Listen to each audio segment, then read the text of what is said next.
Right. I left you a copy of the 10 letter, o'clock? since it's in your ward. Depending on what it is, yeah. The letter I gave to the neighbors. And they saw from the copies into the benefit. Yeah. Oh, well. Like whistled me over after I dumped Hey. out my trash. She did say they were trying to get paid. Yeah. So that's good. All right, we are recording. I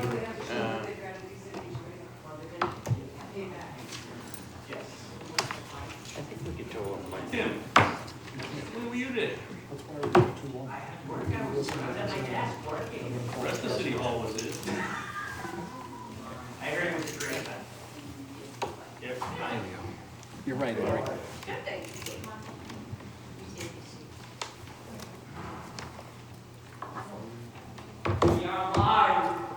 Okay, thank you. Good evening. I'm going to call to order the joint meeting of the Committee of Infrastructure and Planning and Economic Development Committee. This joint committee of Infrastructure and Planning and Economic Development Committee will be held today, Wednesday, March 23rd, 2022 at 7 p.m. in the Automatic Chamber and via Zoom teleconference. To access Zoom, please refer to the agenda on the city's website for the meeting link. The presiding chairs will be myself, Alderman-at-Large Mike O'Brien, and Alderman-at-Large Melbourne Moran as co-chairs. Will the clerk please call the roll? Alderman Dowd. Present. Alderman Camo is here. Alderman Gavea. Here. Alderman Jettie. Here. Alderman Cathy. Present. Alderman Clemmons. Here. Alderman Tebow. Here. Alderman O'Brien. Present. And Alderman Moran. Present. While we're here, what we're going to do is we're going to have one quick meeting to accept the nominations of two people that were chosen to make an additional members of the task force. So I will now, well, it does have it on it. Okay, I'll open it up to public comment, but only on the nominations, because that's the only thing that's on the agenda. Okay, and your name and address. Yes, We sir. know who you are, but kindly, thank you. You're too kind. And 3 minutes, thank you. Don't even need it. Karen Bill, 95 Parnell Place here in Nashua. I just wanted to let you know that I am very interested in being considered as an alternate for the committee. I know that you have chosen the two people. However, I think it would also be nice to have someone from outside of the downtown area who is willing to bring some creative solutions and ideas to the table.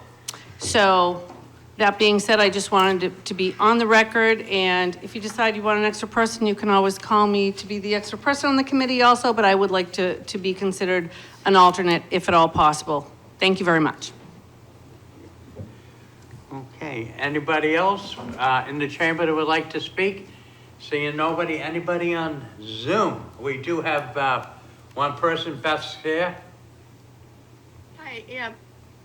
Beth Scare, 111 East Hobart Street. I invited a bunch of people to come to give public comment because the agenda said that it was about the barriers. It didn't mention the nominations at all, but that's the only thing you're taking comment on tonight?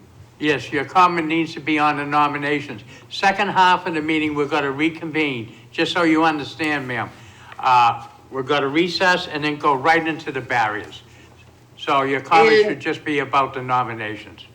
So then you'll have a second public comment? That's correct. Okay, so this will be real quick then. Okay. Is I it see. on the nominations then? No, I'm saying this part of the meeting is going to be very quick. It'll be quick. Yes, ma'am. Thank you. Okay, thank you. Okay, further comment from anybody on Zoom? Okay, seeing none. We're going to go into the nomination of two additional members to the task force. Alderman Como, do you have a motion? Yes, thank you, Mr. Chair. I'd like to make a motion to recommend adding Michael Buckley and Ruth Boland to the task force. Okay. Any discussion on the motion? Alderman Moran. Thank you, Mr. Co-Chair. I just wanted to state that Mr. Buckley and Mrs. Boland were both recommended to me by bipartisan folks within the city. I know Mr. Wingate spoke very highly of Mr. Buckley, as well as Ms. Boland, and also other members of the board reached out, and Alderman Comeau connected me with Mr. Wingate. I had many conversations with him, and I felt like these two folks were representative of a broad support in their thinking of how this could come about. And in regards to Ms. Bill, I personally have no concerns about alternates, if that's something that the committee would discuss. I don't know, right now we're just working on the acceptance of them. We haven't really crossed the bridge of alternates. Alderman Kathy. Two things. One, I believe Ms. Scare may have gotten the first agenda that went out before we made that change to have this meeting and the task force meeting. There was a previous agenda that went out just as a task force that did not have the nominations on it. So I believe that's where the confusion lies, just to clear that up, because she said she didn't have the agenda with the nomination. So if that's incorrect, then I apologize, but I'm going to assume that's what happened. Number two, I spoke with Mr. Wingate about a plethora of things, and he also recommended Mr. Buckley. He even said himself that he would not want to be on the committee, but he recommended Mr. Buckley because he felt like as a restaurateur, he probably had the most reasonable, sensible voice. So just to echo Alderman Morin's comments about getting that recommendation, I did also get that recommendation from a member of Main Street. Okay. Alderman Jettie. Yeah, Mr. Chairman, so I've been listening to the Senate hearings on the nomination of Justice, the candidate for Justice of the Supreme Court. So I've got about 50 questions I'd like to ask the candidate. But I will yield Are my they time. men or women or anything? Okay, no, whatever. I saw them too. Some of it was crazy. But thank you for bringing that up. Seeing, yes, Alderman Como. Yes, thank you, Mr. Chair. For those of us who might not be as familiar with these two people, would it be possible to ask each of them to come up for a minute? That was my intention. Just give a brief minute or two about their background and their... Yes, thank you. That was the chair's intention as soon as we completed with some of the comments. Seeing any other comments? I will now invite Mr. Buckley to come up, and if you could just give us a brief hello and a little historical background of yourself, and that'll be it, please. Yes, good evening.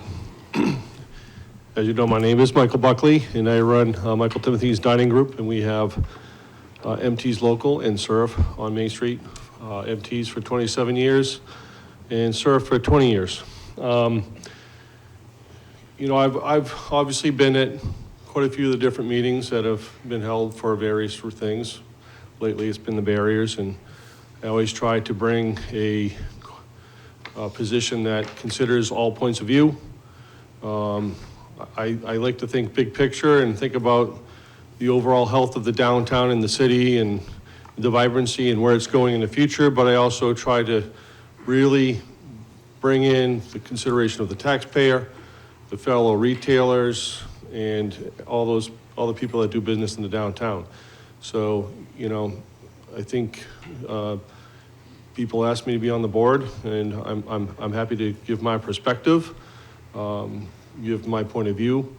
You can call it advice, but it really is just an opinion, and then it's up to all of you to take all the information you get and consider your constituents and come up with the best solution for the city as a whole. So I'm happy to do that. I feel it's been an honor to do business in this town. Everybody's worked really well with me. And obviously you see what I'm doing down at Surf right now. We wanted to get that done before the Performing Arts Center got up and running because we're planning on being down here for a long time. So I do have a vested interest. So is there any questions? Any questions? Yes. Thank you, Mr. Chairman. Hi, Mr. Buckley. I actually was looking for you last week at the end of the week. I too talked to Mr. Wingate for a long time. Probably just should have put him on here. We all talked to him anyway. And I just wanted to clarify something he said that you said. So I just want to make sure your words are what I'm hearing and not Sure. his saying what you said. So he said that you were for 4 lanes of traffic, not 2.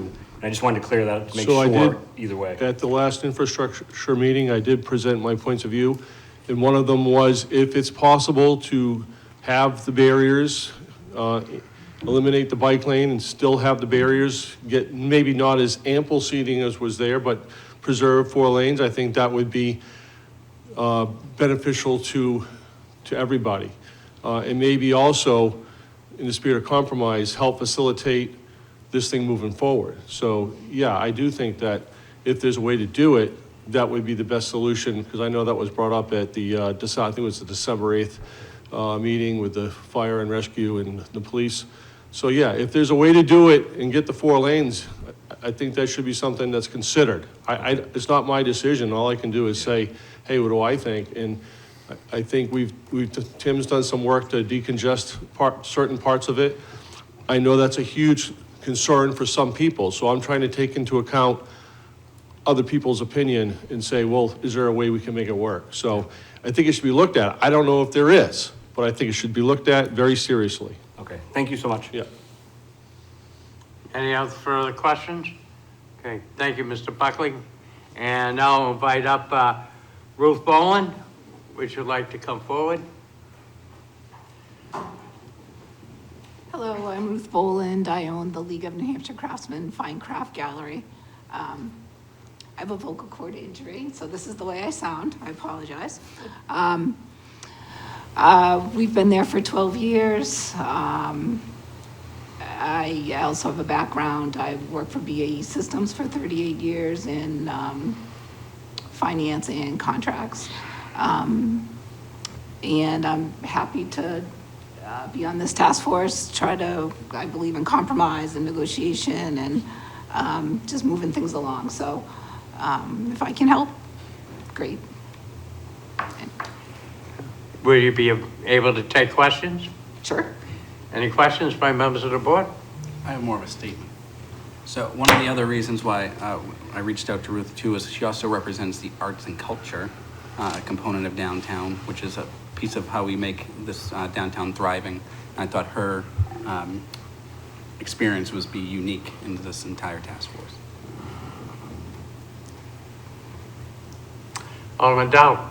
Yes, I'm sure working for BAE and finance and contracts, you certainly were in a position to do compromises in quite a few situations, so that's good to hear.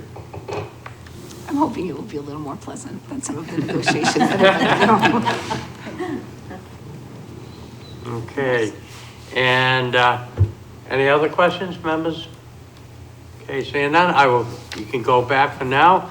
I will call for, we have a pending motion, recommend adding Michael Buckley and Ruth Boland to the task force. I'll call the vote. All those in favor signify by saying aye. Aye. Opposed? Well, I welcome you to the task force, and to the others, please come forward. You get to sit in the cheap seats.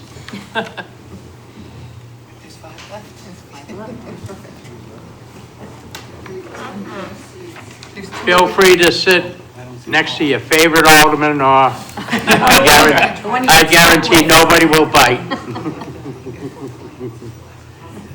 There's 2 over here. Here you go. Long time no see.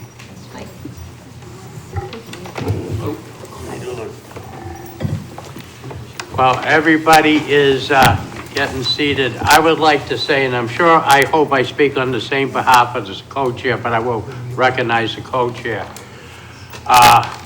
that we asked you to come in of your own time, to donate your time to come in and sit on this task force.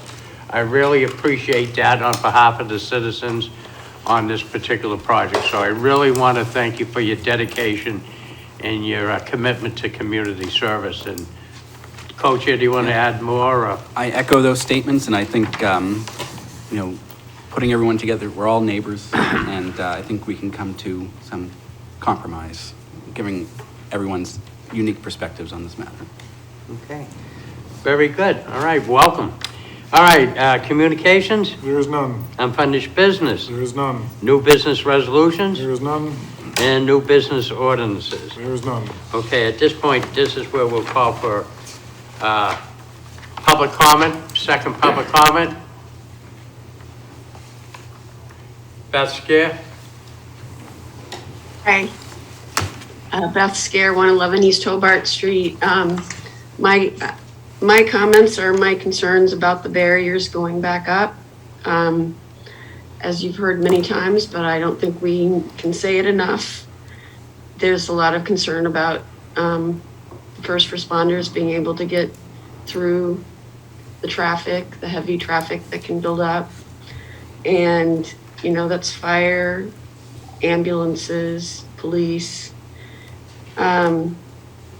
They reported, you know, our fire and police services reported delays of significant enough to cost someone their life or their property. And also, the National Library took a community survey, and they reported the top 3 things people did not like about Nashua. One of them was traffic on Main Street. So that's quite interesting. And the last one is, what about, I know climate change is a big concern. All those cars sitting in traffic, letting their engines run. That's a serious problem if you're concerned about climate change. Thank you. Okay, Laura Cohon? I just want to say, first of all, I think you should have had more actual Nashua residents instead of businesses on this task force. I'm with Beth as far as public safety. Nobody's willing to tell us that if somebody dies, who can somebody sue? The city? Because I'll tell you right now, if I had a loved one that didn't make it to the hospital in time, I would want to sue somebody. And I think, you know, that number one, if this task force had more people on it that were actual residents instead of the businesses that could actually put input into this, I think it would have been better. Thank you. Thank you.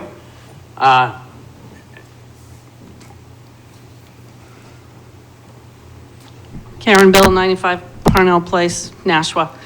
I do agree with Laura that, as I said earlier, that there should have been a little bit wider of a net cast for residents of Nashua, because, you know, Nashua goes to the Tingsboro line, and there's probably several people who would have loved to have stepped up, and the other end too, to Hollis, you know, and these people are all coming downtown.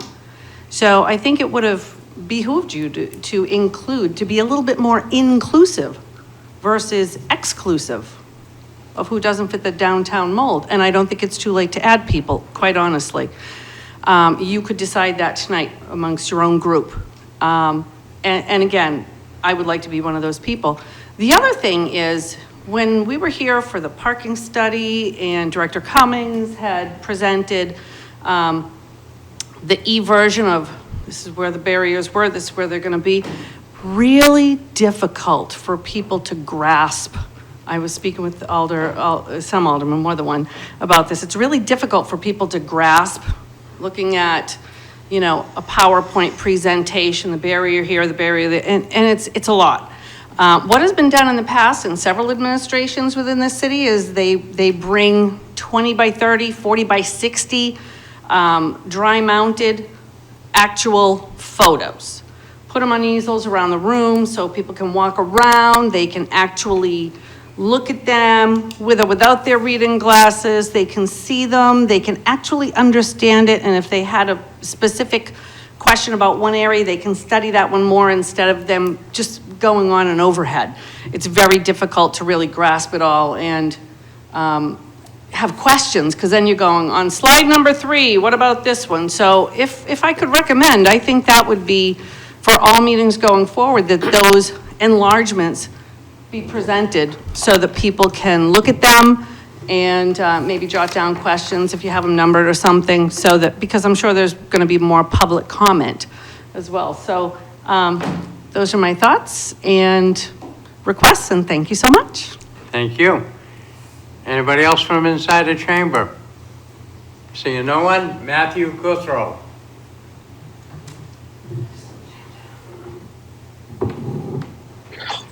Hello, can you hear me? Yes, we can hear you. Okay, perfect. Thank you. I'm sorry, a little bit under the weather today, or else I'd be joining you guys in person. I agree with the Can previous. you give us your name and your address, please? Sure. Perfect. I'm sorry. This is Matthew Guthrow.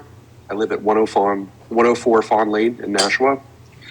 And I agree with the past two speakers concerning the net that was cast for people to be on this task force. I feel we should have more Nashua residents on here. I understand that this is part of a visioning workshop that took place during COVID, in which many of our residents didn't get a chance to participate in. So I understand what's happening here. This has nothing to do with COVID. It really has nothing to do with dining downtown. It has everything to do with what's happening in terms of changing the landscape of our historic downtown district. You want to turn it into a pedestrian mall, and that's fantastic. But you know what? You have nowhere to reroute that traffic. And traffic is a major issue. Nashua is not a biking city, unfortunately. Nashua is not a very big pedestrian city, but people do have cars, and we do have to get to places. We need to drive to the pharmacy, we need to drive to the drugstore, we need to drive to other businesses, and some of those businesses will suffer as a result of the reduced parking that you're going to have in downtown. So I wish you would have more of a voice of the stakeholders, the true stakeholders, which are the residents of Nashua, in terms of what we're paying for taxes to make this happen. You guys are taking tens of thousands of dollars of our tax dollars, and you're implementing it into these projects. And we would like to see that. Up until this point, a lot of these meetings weren't even happened in public. We had to ask for the minutes for these meetings and kind of shrugged and said, you know what, we really don't have those meetings. The last task force, the last meeting that I attended in December, you said that we were going to have a task force going forward. And the last meeting that we had last month, all of a sudden you presented all the findings that we're ready to go with this. And I just think that we need to have the residents bless this before you guys go ahead and make these radical changes. So I appreciate the opportunity to speak on this. I don't think what I'm going to say is going to change your minds any, because I think you've already thought this out and what you're going to do. But I appreciate you allowing me to say something about this. Thank you. Thank you. Anybody else on Zoom or in the chamber? You may come forward. My name is Cheryl Roy. I live on Hill Street here in Nashua, and I agree with everything all of these people just said. They took the words out of my mouth that I had written down. I believe the taxpayers of this city should have a big voice in what's going on here. It's our money that is paying for this, and we've had no say in it. I disagree with the way this has been handled totally. Police and fire have expressed their concern about emergency getting downtown. That's a concern for me as well. As far as I'm concerned, conversations about cutting down to 2 lanes should have ended once they said that. That's a danger to all the citizens in this city. Other store owners have expressed opposition. The traffic's a nightmare. The barriers are very unattractive to an otherwise historic downtown, and I hate to see that change. So I hope you vote no on this. Thank you. Thank you. Recognize Lou J. Good evening. Good evening. Lou Juris here, 56 Haynes Street in Nashua. So the idea of having the expanded dining and sectioning off parts of the main street is to keep people in the city and keep their monies and their time and their energy flowing downtown to enjoy summer evenings, early fall evenings during the day. And I really, this is part of a longer term plan where you're going to have more housing, possibly a hotel. You got the Performing Arts Center, where people are going to spill out and want to hang out down there. It's possible in the future that maybe we can, on the weekends, just close the street, a big portion of the main street. But until then, things are changing. People, aren't gonna hang out in their backyards and, in some of these other neighborhoods, and people don't come to Nashua to necessarily drive down Lund Road or Spitbrook Road or East Dunstable Road. They wanna go to the city center, and that's where the action is. So, maybe we could market, if it's not being done already, market to some of the businesses that offer goods and services while people are down there. Maybe it could be done on social media, but it's a draw. It's a draw for the city. It's a draw for residents outside of the city. And I want to say that the plan that was put together 2 weeks ago was very thorough by the Economic Development, Tim Cummings, and also the mayor did a good job. And the traffic study, it was all laid out. The cops were there, the fire department was there. Yeah, they have some concerns. They're always going to have concerns. They're going to have concerns about everything. That's part of their job, is to review this stuff. So on the whole, it's more an advantage to have this, and to have, and it's going to lead into something more permanent. Again, I understand some of the frustrations, but there's, maybe we could do some additional artwork down there and do some additional paintings on the barriers. I don't know, make them plain, but on the whole, the city will be better off. And you're also competing. You're competing against Lowell and Manchester that have AA ball teams. 30 seconds. There's also the city of Boston, which is what we orbit, basically. And there's a lot going on in town right now. There's a lot of transformation. So not to do this and not to continue on a bigger plan will not serve the city as well as it should. And I think we should consider this, move it forward, and continue on a more expanded downtown. Thank you. Thank you. Anybody else for public comment? Miss?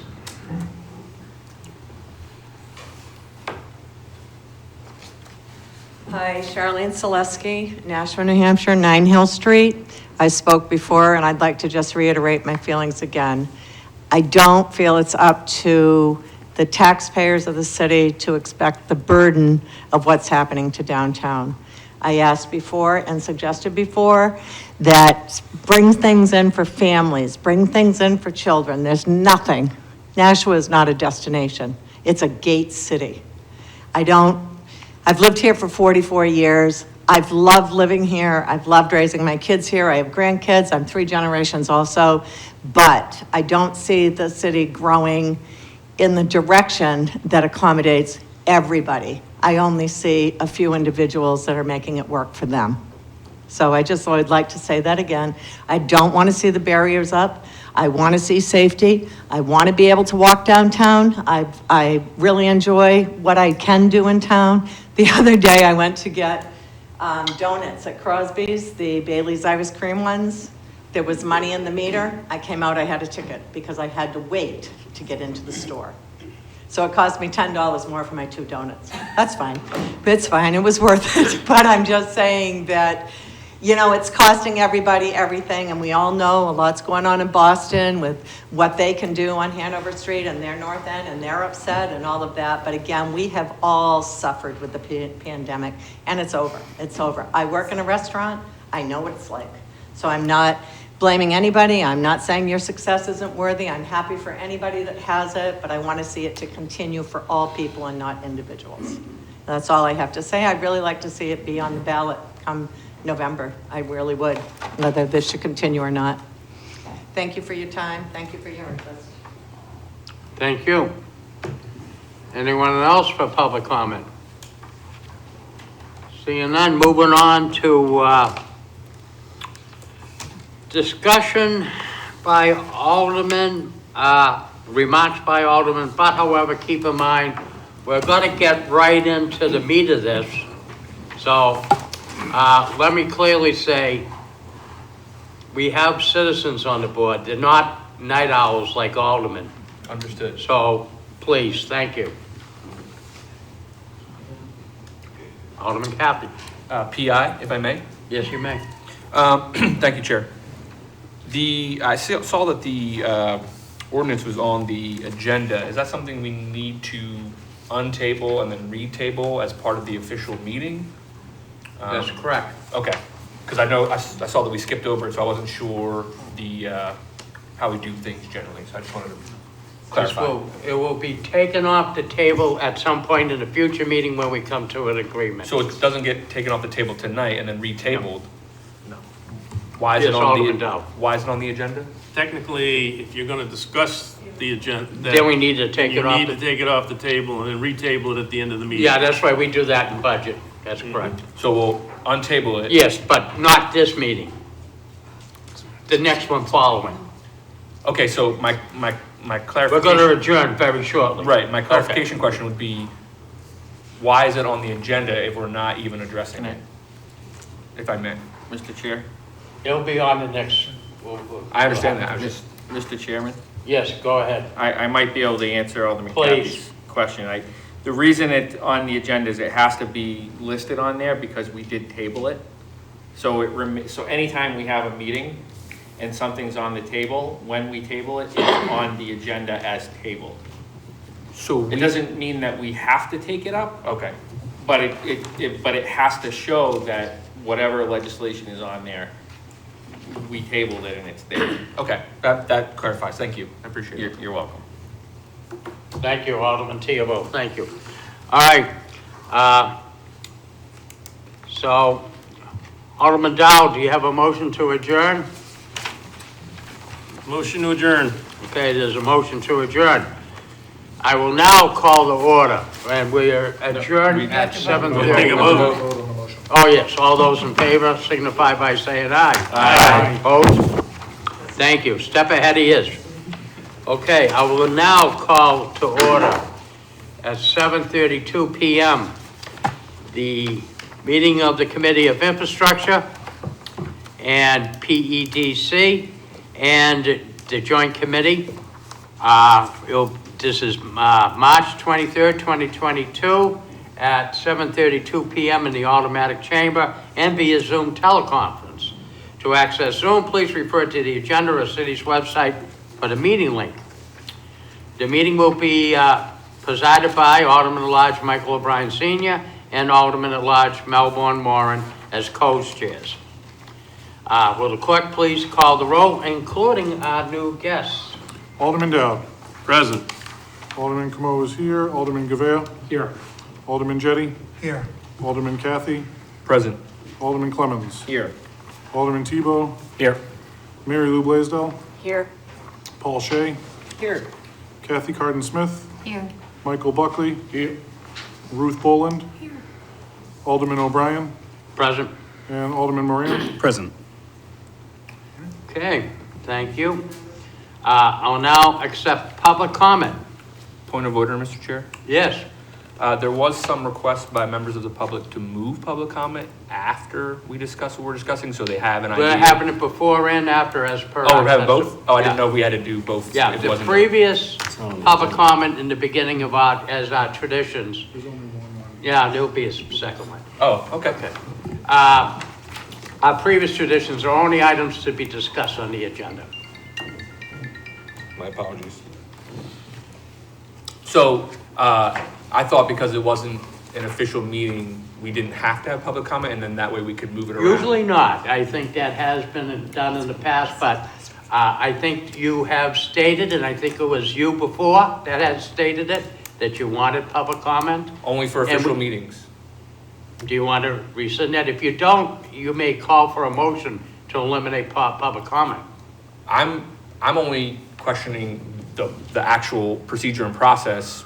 If we're relying on either the charter or parliamentary procedure, if it's not an official meeting and we can or cannot have public comment based on what we decide, we then therefore can move the one public comment period that we're having either to the beginning or the end.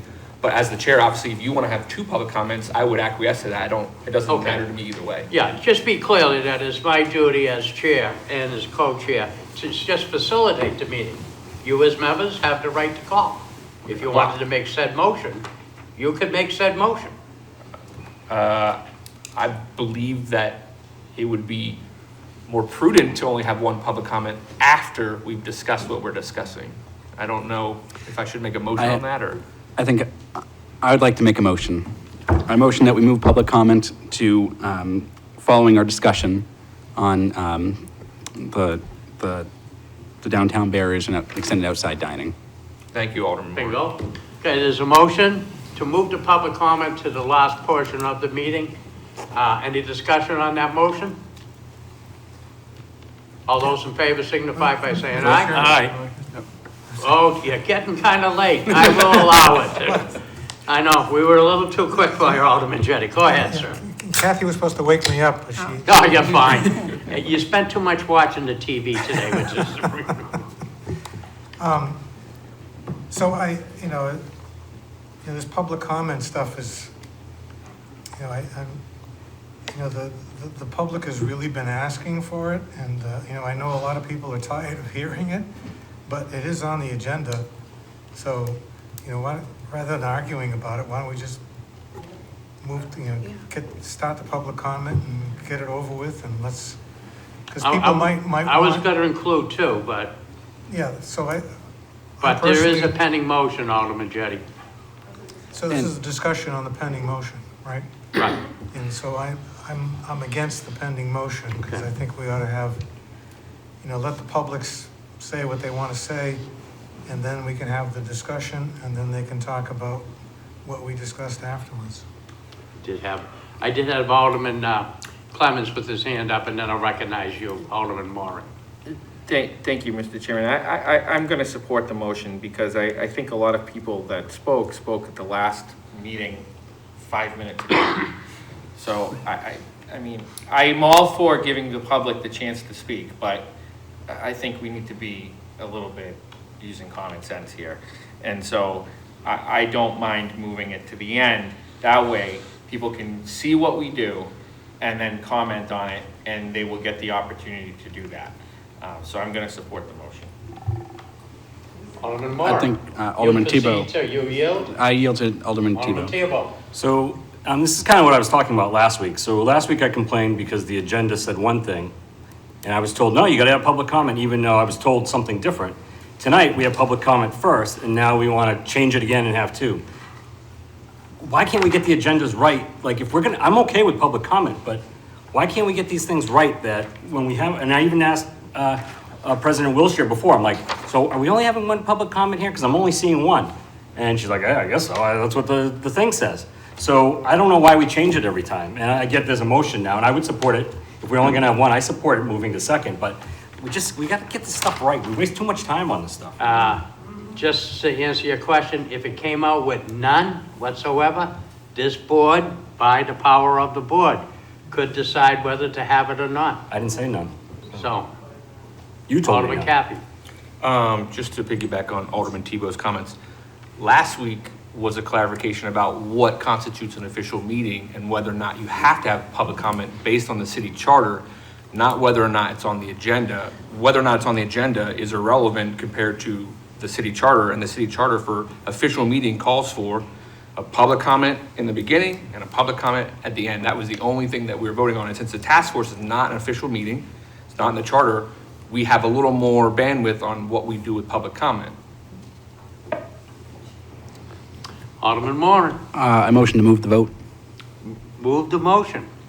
Parliamentary inquiry real quick. Yeah, parliamentary inquiry. Since I imagine we're about to take a voice vote Yes. as opposed to a roll call, can I just clarify who in? Nobody's motion called is- for a roll call, it's a voice vote, Can but I you just could cl- call can a I- roll can call. I- No, I'm not calling a roll call. I just want the chair's opinion on who in the horseshoe should be voting and who should not. Everybody, they're members of the task So force. the 9 of us and the 5. That's correct. Okay, just wanted to make sure that was They clear. are seated, they have been voted in. Okay.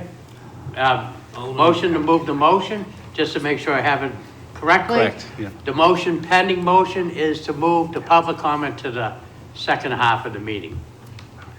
Okay, voice vote, all those, yes. Alderman Dow. That's a non-debatable motion. I had something to say, but I'm not going to do it now because it's a non-debatable motion. You Correct. have to call a motion. Right. All those in favor signify by saying aye. Aye. Opposed? No. Nay. Okay, chairs in question. All in favor, raise your hand. Okay, do you count? 1, 2, I have 8. and opposed? 1, 2, 3, 4. 5. 5. Motion passes. Alderman Dowd, yes. I don't believe there's anything in the city charter that talks to public comment. I've always been told by Corporation Counsel Mr. that Chair, even the point of state. order, we just moved the vote, now we have to vote. That's, Oh, I'm sorry, you're right. Yes. Now we're voting on. Now we're voting. Okay. All those in favor of the motion to move the public comment to the second half of the meeting signify by saying aye. Aye. Opposed? Nay. Okay. Can the ayes raise their hand, please?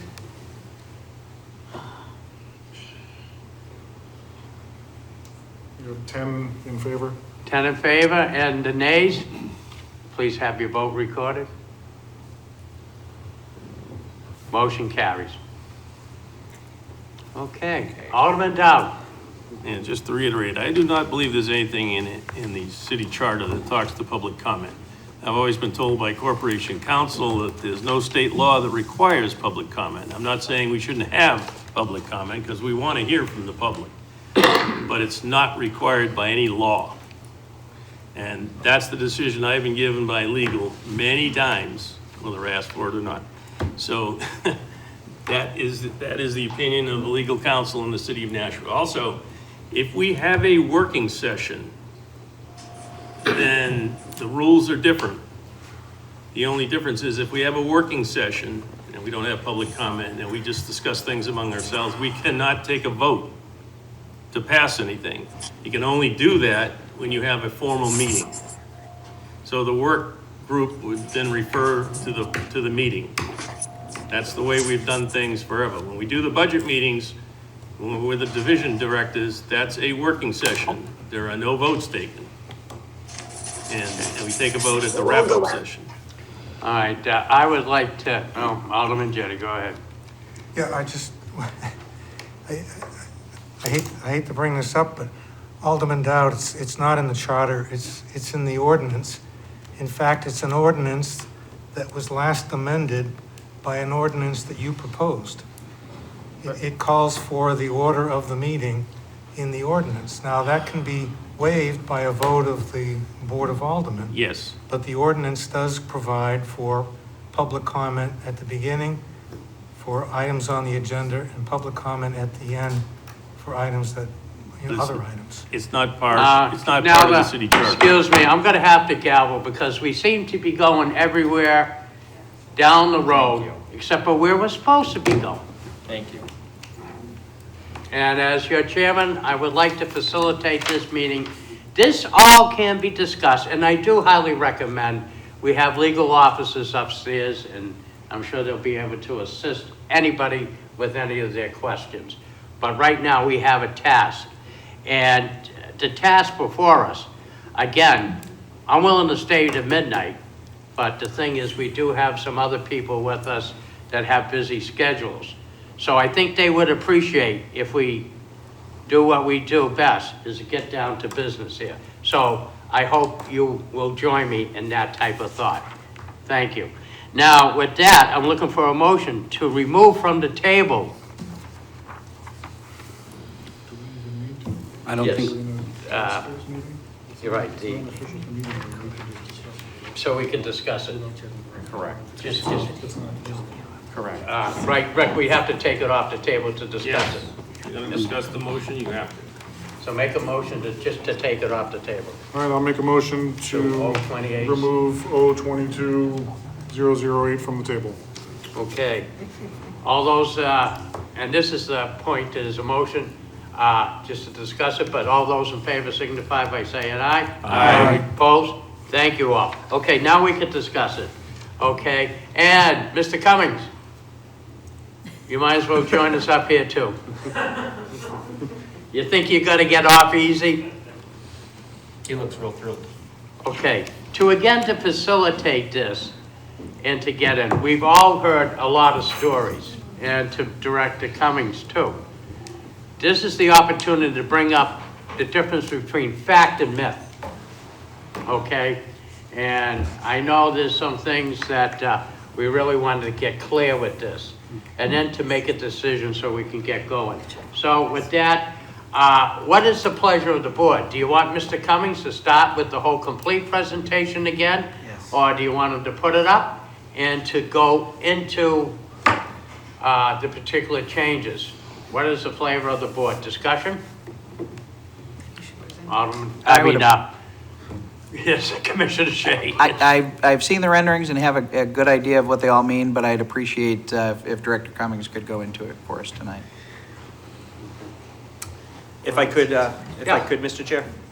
So for the record, Tim Cummings, Director of Economic Development, and I just shared my screen here. Hopefully everyone can see it, where I will quickly go over the substance of the ordinance that's laid out in this document here. I'm also going to take the opportunity while I go through this this current plan and tell you about some suggested amendments or improvements I've heard since this was originally proposed, so you can have it for your consideration. This has all come about from additional feedback that has come forward over the last few weeks, which may help inform your discussion. Director Cummings, fine, but is there a way that you can go to a full screen? Is it at all possible? I think it would help some of our members who refuse to wear eyeglasses or something, or those of us that do that too. But the point was brought up, and it would help immensely. You can also use the control plus minus. Yeah, that's what I'm doing. No, so, that works good. Thank you. So I just magnified it, so yeah, hopefully thank you can see it a little bit better, and we can have the conversation. Oh, that's great. Thank you. I can try something else if you'd like. If you want to bear with me for 1 second. I'll bear with you. Whatever works best. I can also.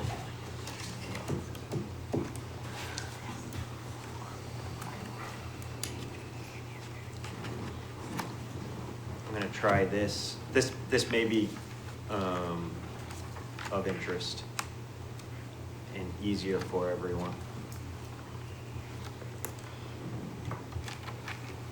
So I'm sharing my screen now, and what you're now seeing is not the PDF that is the document that is in the ordinance. What you're seeing is an internal GIS layer. That is what we use to actually create the PDF document, and I say that because I can zoom in greater detail if you'd like, which may be of interest.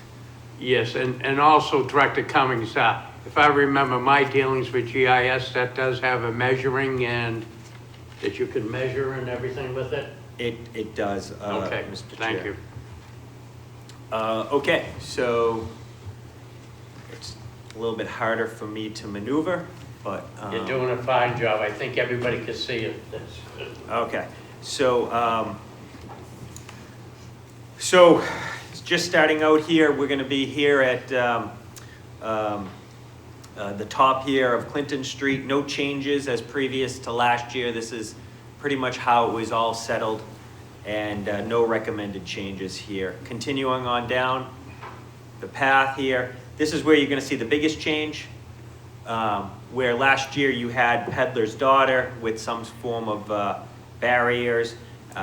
That is not being recommended this year, and there would be no extended outdoor dining for Peddler's Daughter.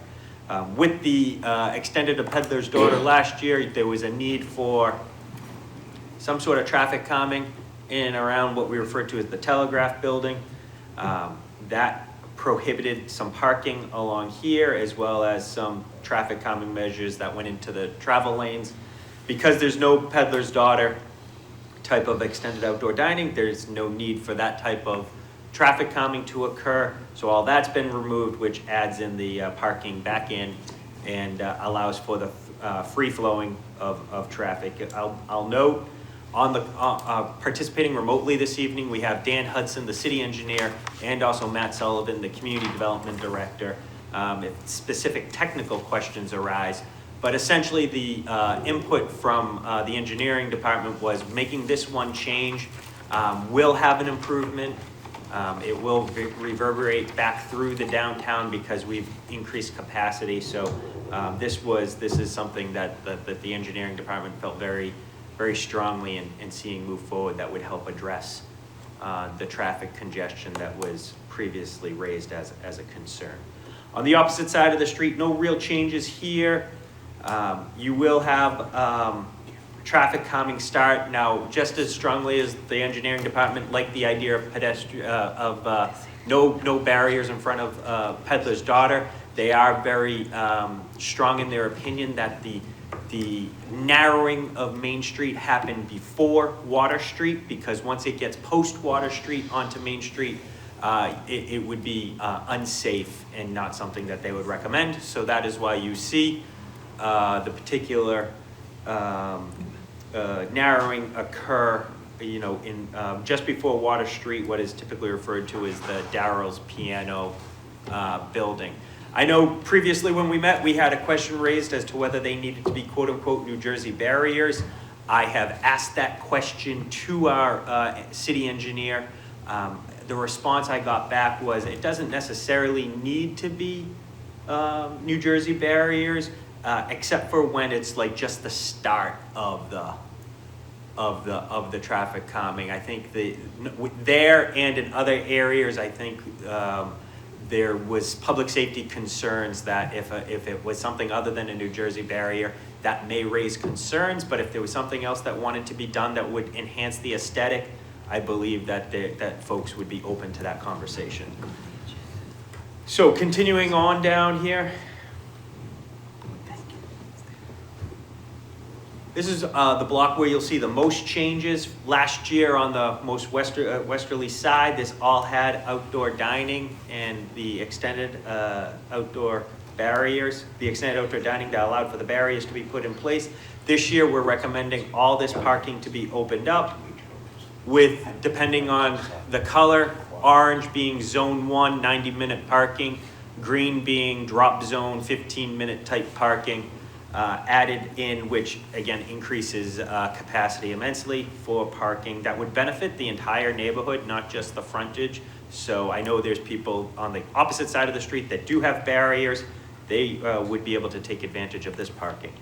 I know there was this question about extended outdoor dining for San Francisco Kitchen. That is included and something that we would recommend, but essentially that would be the only outdoor dining that would occur on the westerly side of the block. On the easterly side of the block, really no changes, though I want to note we have right here added in a 15-minute green drop zone parking spot. I know that there's been internal conversations and we would like to try to increase that depending on whether we have the availability or not. We would try to get a second spot in there, probably look to do it right ahead.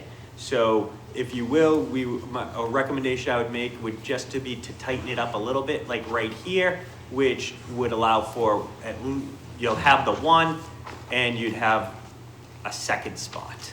So that's one item of difference that I wanted to note, that something that we would work towards changing if that was the pleasure of the group. Continuing on down, I want to talk a little bit about Factory Street. So Factory Street, which hopefully you can see here now, is all the orange would be additional parking. Currently, right now, you are not allowed to park on Factory Street where you see the orange. I'm not saying that that doesn't occur, but it's technically not allowed. It is a travel lane. This would increase capacity immensely with additional on-street parking to service, again, the entire neighborhood. It's something that I know we've recommended in the past doing. The green 15-minute would be closer to San Francisco Kitchen and the salon at the corner of Factory and Main. But the big item I wanted to call everyone's attention to is we have the Rambling House right here. We had previously added in extended outdoor dining where my cursor's going over 1 or 2 parking spaces. I had conversations with the Gleason family, specifically Dennis Gleason, a year or 2 ago. It was something we had gone forward, we were ready to go forward with and include in the program. At that time, Mr. Gleason had said to me, we're not ready yet, let's hold. We have outdoor dining in the rear. If we were to open in the middle of a season, we could accommodate it with some deck, with the deck that we have in the rear. Most recently, thanks to Alderman Jetty, it was the issue was raised and brought to my attention. And particularly, I spoke to Mr. Gleason on Monday.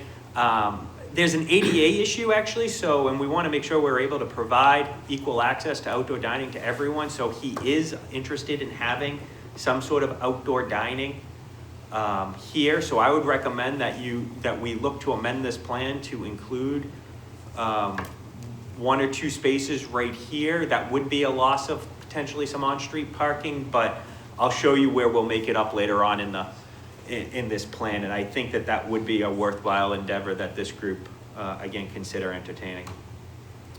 Again, so continuing back over here onto Main Street, no real changes on Temple Street. This is what was laid out last year. This is what we're recommending again. Main Street to High Street, no changes. This is what was done last year. This is essentially what we're recommending again. Similarly, on the opposite side, now I'm on the eastern side here, no real changes. This is what we had last year. This is what we're recommending again. We are making some changes on a little bit southern side of the block. So now I'm at the High to the Pearl Street, and no real changes on the westerly side. What was there last year is what we're recommending again. We have made changes on the eastern side though. If you see all this orange, originally last year, these parking spaces were not there, and we're suggesting that these parking spaces get added in. If you can see where my cursor is, there was a traffic calming measure put in here which precluded really any type of parking in 1 or 2 spots here. So we're just suggesting that this get tightened up a little bit, which would add some parking back in, but still allow for some extended outdoor dining for the area, as well as, and again, I want to remind everyone of this because the question I know has been raised a couple of times. We have to be very strategic on where we introduce the barriers and where we don't introduce the barriers, because you cannot have the cars funneling into a congested area, expanding back out, and then narrowing them back in. A car will be potentially caught in an area where the lane would end, and it could be unsafe. So I know that there's been this discussion about 2-way lanes of traffic, or four in total, traveling in each, 2 in each direction. Where we can try to accommodate that, we have, but what you're seeing is really the best that we can do with the current layout of Main Street. If we were to eliminate all the lines on Main Street and re-look at it differently, we would be able to accommodate 2-way flow, but we can't do it under the current state of our line configuration. So I say that to you because you'll see that in some places, and this is a good example, where we have tried to allow safely 2 lanes of flow, and then because of this, we are able to encourage people to move over safely, and that goes down to 1 lane, and then we try to open it back up, again, where it's safe. So that is something I wanted to just call everyone's attention to. Moving on to Pearl Street. Last year we had extended outdoor dining out here in City Room on West Pearl Street. I've spoken to the owner. There's no interest or desire or need, so we could remove all this, and that would open up some parking here. And again, I would recommend that. I think that would be a good additional parking for the downtown and for everyone to benefit from, particularly when we heard from Willard's Barbershop, where they were looking to have some additional parking. I think that this would be, again, a recommendation I think the group should consider. On the east side of Pearl Street here, last year we had extended outdoor dining going all the way to the corner. We've changed that this year. So now it's hard to tell here, but believe it or not, there is a lane of parking that you can have, and then there will be another lane of travel capacity. The thought is that this would be a left-hand turn lane, and you could turn left here. That would open up the flow of traffic on East Pearl Street so you could get more throughput. And again, the thought being is we would improve the condition from last year by having that additional capacity and additional storage for the lefts. I know that there was some concern about, again, traffic congestion on the Pearls. Something else that should be noted that I think we should be cognizant of is the new technology the city is interested in and have executed on under the leadership of Dan Hudson, our city engineer. We actually, for the first time ever, have traffic cameras now here at this intersection monitoring Main Street in East and West Pearl Street, which we did not have last year, that we do have this year. And I believe as of Tuesday, we put a bid out for actually more traffic cameras to be installed on the Main Street intersections, which will, again, only help improve the flow of traffic. Then lastly, here on Main Street, no real changes here on the left-hand side, or what I should say is the westerly side. What you see is here is what was last year. Similarly, on the eastern side, there was a similar layout.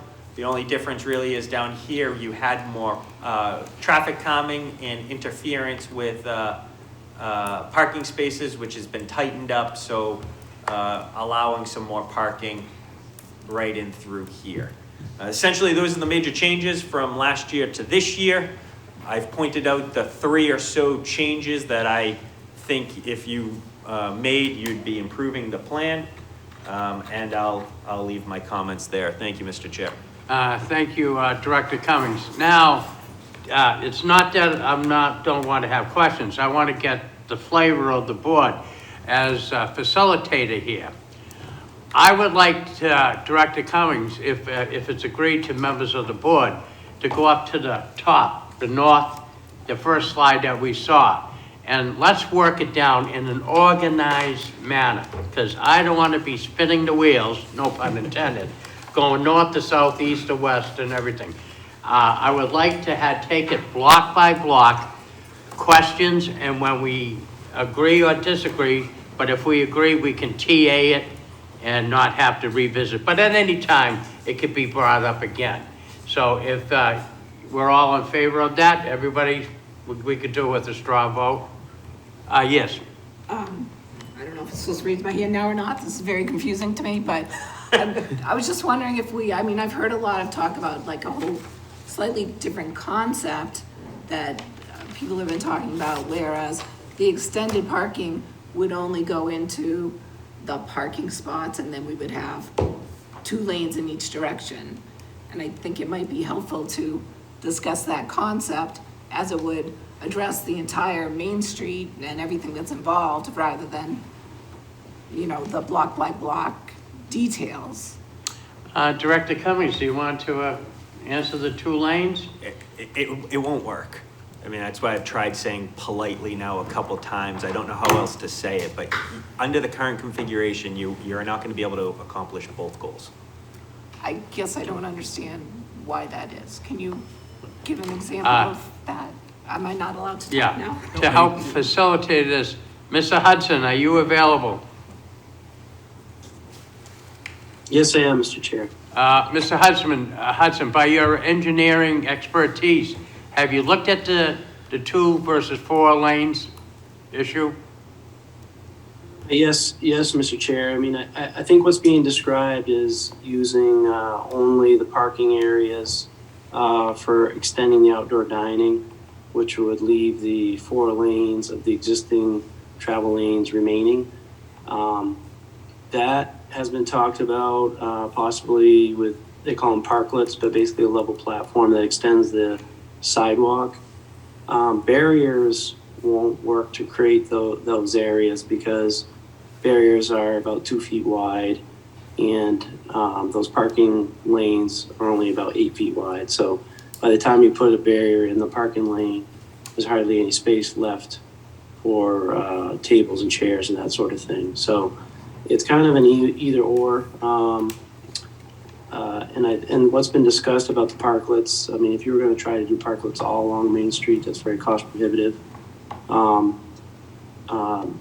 So, and it's hard to, do a little bit of something here and a little bit of something there because we need continuity throughout the length of the corridor. So hopefully that helps address the question, but I'd be happy to try again if I haven't. Yeah, it does. Thank you. Alderman Clemmons? Thank you. I have a question through you to Mr. Hudson, if possible. Absolutely. Mr. Hudson? My question is, in a main street that has in a pared down main street that has 4 lanes in each direction with the parklets, let's say, in a emergency situation now, if there was an empty parking space or something like that, if an emergency vehicle was trying to get through, somebody could pull over into a parking space or move ahead around, I guess, right, to clear the way for an emergency vehicle. I would imagine, just from my vision, just picturing this, that would be harder to do in comparison to the current plan, because there are large spaces between the travel lane and the parking spots, because we're going to keep parallel spaces, where in those spots, if an emergency vehicle was trying to get through, theoretically, those would always be clear, unless somebody was either moving out or in from the parking spot. So that could be the space where you would get out of the way for a police car or an ambulance or a fire truck, or though that would be the spot where, if there was a fire truck would try to park if it was near where they need to be. Of course, they're going to do what they got to do, but am I correct in that, or could you further explain sort of that scenario with the map that was shown to us? Well, I think we could go over it more, but I think more direct.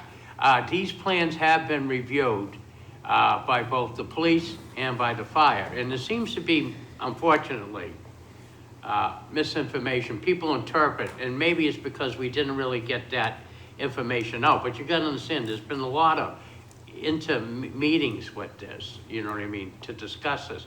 And I think my co-chair, Alderman Moore, did you have communications with the fire chief on this particular subject? Yeah, so I met with Chief Buckley. Could you give us a brief report on what he had to say?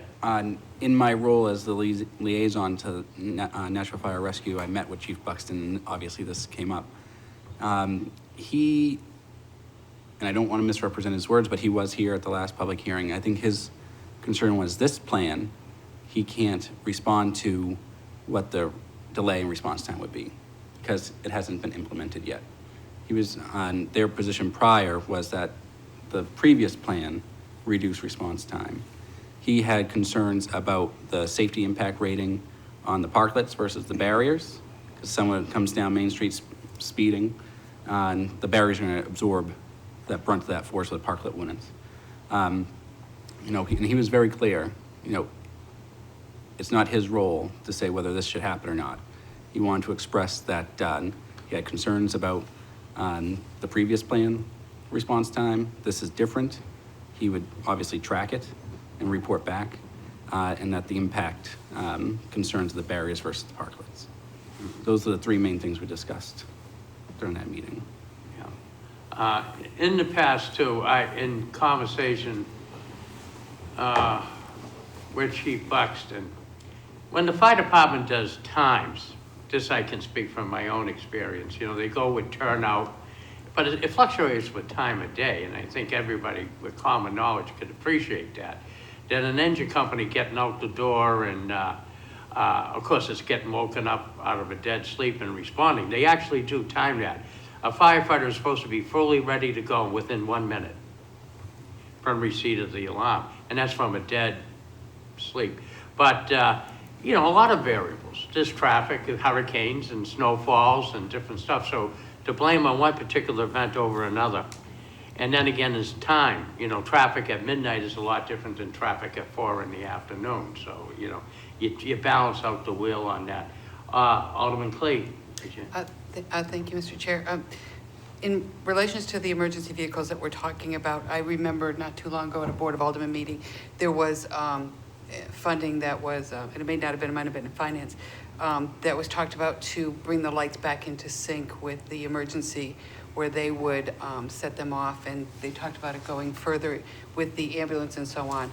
Do we know where that status is, and would that be in place by the time the barriers? Covering right now, they said the current one was failing. AMR is a private entity. Being a private entity, they do not have access to our light cycle. Okay, because if they had access to the light cycle, and if something were to occur, then I think we accept some liability with that. So it's only the fire apparatus. The police department doesn't even have access to that light cycle.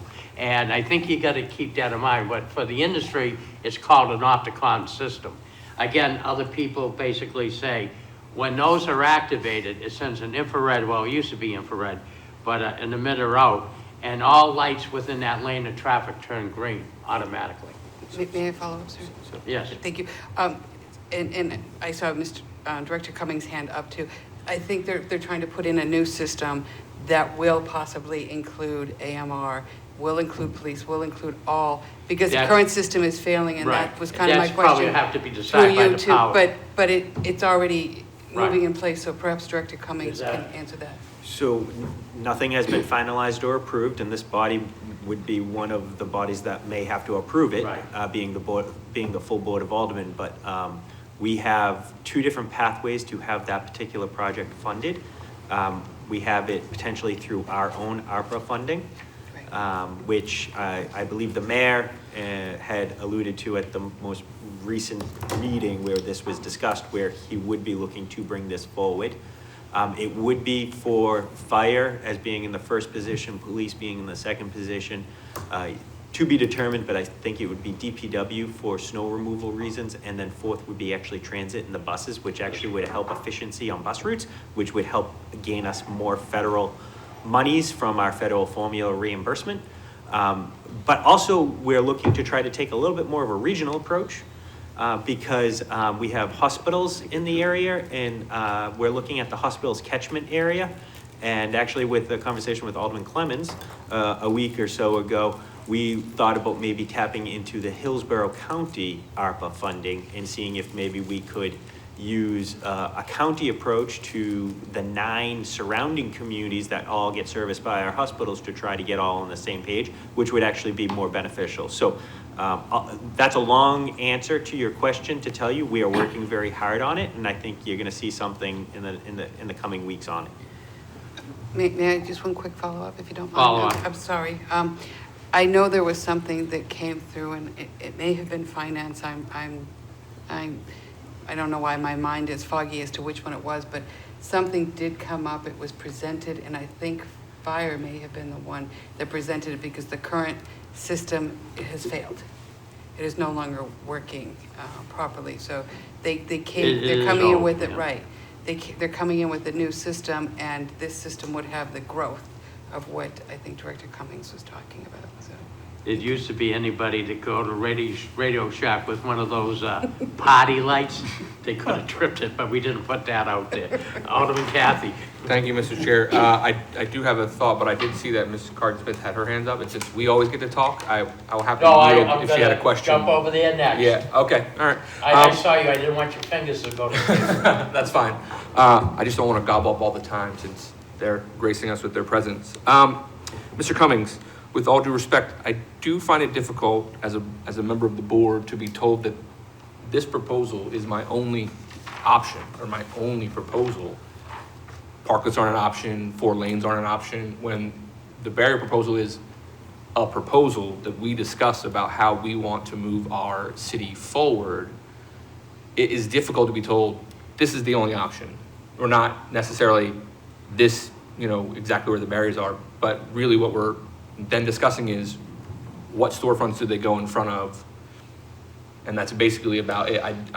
That doesn't sit well with me. I feel like we could come up with other options. There are multiple people sitting in this room that want 4 lanes, the public wants 4 lanes. So if we started with that premise, could we then not come up with a way to make this happen with 4 lanes? I'm not really worried about the money because we have our own ARP funds, so we could get the decking of the parklets if we really needed to, if this is something that the board felt strongly about. So I didn't know if this is really all that we have to work with, or can we move in a different direction where we're talking about 4 lanes of travel?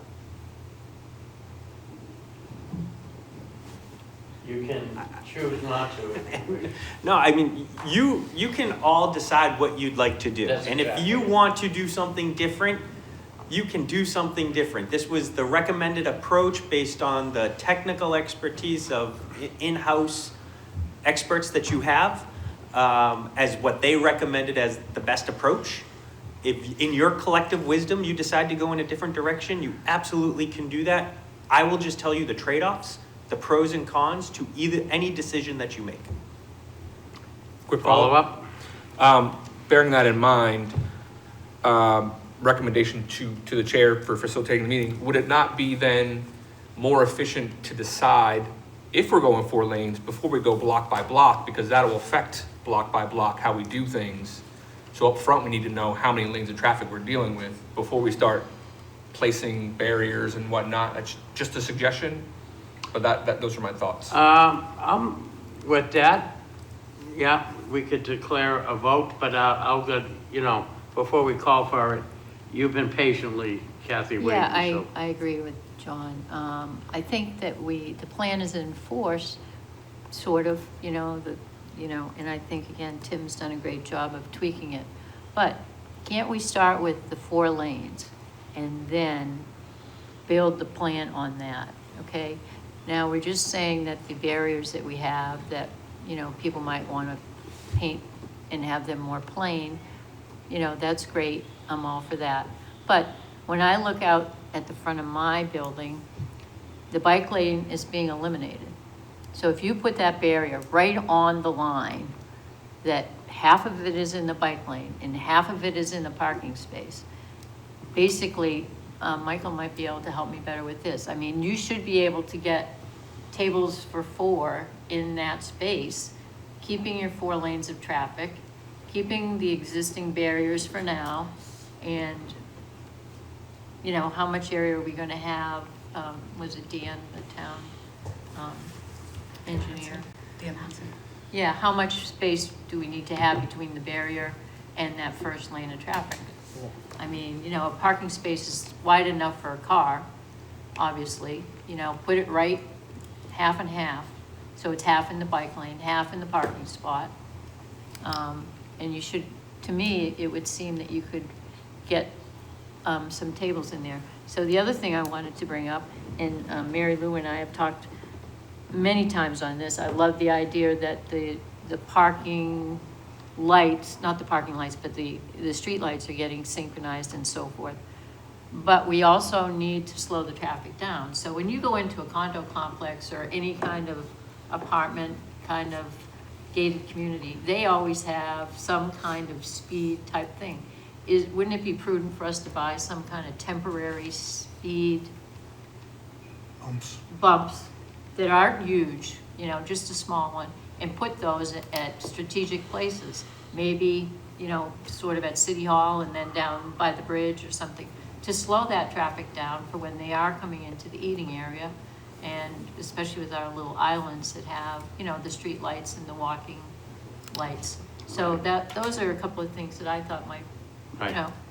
And thank you, Ms. Smith. But the chair would like to note, that was part of the discussion. And I'm going to call on, as soon as we have some more discussion, on Dan Hudson.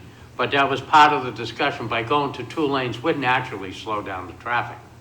I don't agree we should go to 2 lanes. I'm only going by what the engineers. Yeah, Can but I- can I would like to talk to the engineers and see. Can I speak to something, Yes. Mr. Chair? Because there was something referenced that I just want to make sure is clear, because I think there's a misnomer. I just heard that we have a bike lane on Main Street. That's factually inaccurate. What you have is what I think some people think is a bike lane, because you have this travel lane and then you have the parking stall, and it's only about 3 feet, which is not a technical bike lane. What it actually is because of the way Main Street was laid out, and this gets to my original point of how the permanent striping would need to be re-looked at, because it's actually space just for the doors, so you can open your door safely as you're getting out of a parking spot. And it is not technically a bike lane. And so I say that to you because you're absolutely right. There's 2 or 3 feet there that should be used in a better way. But technically, right now, we can only work with what we have. Thank you. Well, thank you. Alderman Theobald? Thank you, Mr. Chairman. Just a couple things on this whole safety and, you know, 2 lanes, 4 lanes. I mean, I would be opposed to starting with 4 lanes. I would prefer to start with 2 and work the other way. You know, Mr. Cummings, Director Cummings says this is the 3rd time now we've seen an amended proposal from the original, or maybe the 2nd amendment to the original proposal. You know, and the first time that we had these out there, the last 2 years, the biggest complaint was parking. And he went in, and him and Mr. Hudson and Director Sullivan went in, and they gave tons of parking back. And the report was that we were only utilizing about 50% of our parking spots. And so the people who were upset about parking now have gone away. I don't hear the parking as a problem. You know, we heard that the barriers were ugly, and we've decided to, you know, that we would probably in this proposal paint them or do something so that it would be amenable to more people. And then that kind of has gone away. Now it's the big thing with safety. And I look at this and I go, you know, I did ask the chair in an email to ask fire and police to come tonight and AMR. So if we had questions about this, we could ask them. I thought it was important in case one of us had a question about safety. I know they don't really want to speak to it because it's not out there. But, you know, I would ask them, what we've done or what Tim's done and his team have opened up things that weren't there the last 2 years. The same people that are saying no to barriers, just plain no, and calling safety an issue because people may die. No one died in the last 2 years when we had full barriers. But these same people are the people that wanted to go maskless and tell us to go maskless and yelled at us about that. And people did die. So I don't believe the public safety is the whole argument for people. Police and fire, they'll find a way to get through. Look at Daniel Webster Highway during Christmas. We don't cancel Christmas, right? They find a way to get through. Some of these, Amherst Street, there's not always lanes, there's no breakdown lanes. Amherst Street's tough. I don't like going down Amherst Street any more than Main Street when it's busy. It's traffic. I think traffic is what people don't want. They don't want to sit in traffic anymore. They don't want to be in traffic 6 minutes instead of 3. And I think that's the issue now. We all want instant gratification. I think this proposal does a great job. I think fire and police, they will find a way to get through and to help people. So I think, you know, and to go back to Amherst Street, right? If we truly care about safety in the city, we'll put a fire station in the north end of Amherst Street because Merrimack doesn't help us anymore. So if there's a fire at the north end of Amherst Street, during rush hour, you know how long it takes a fire truck to get up there? A while.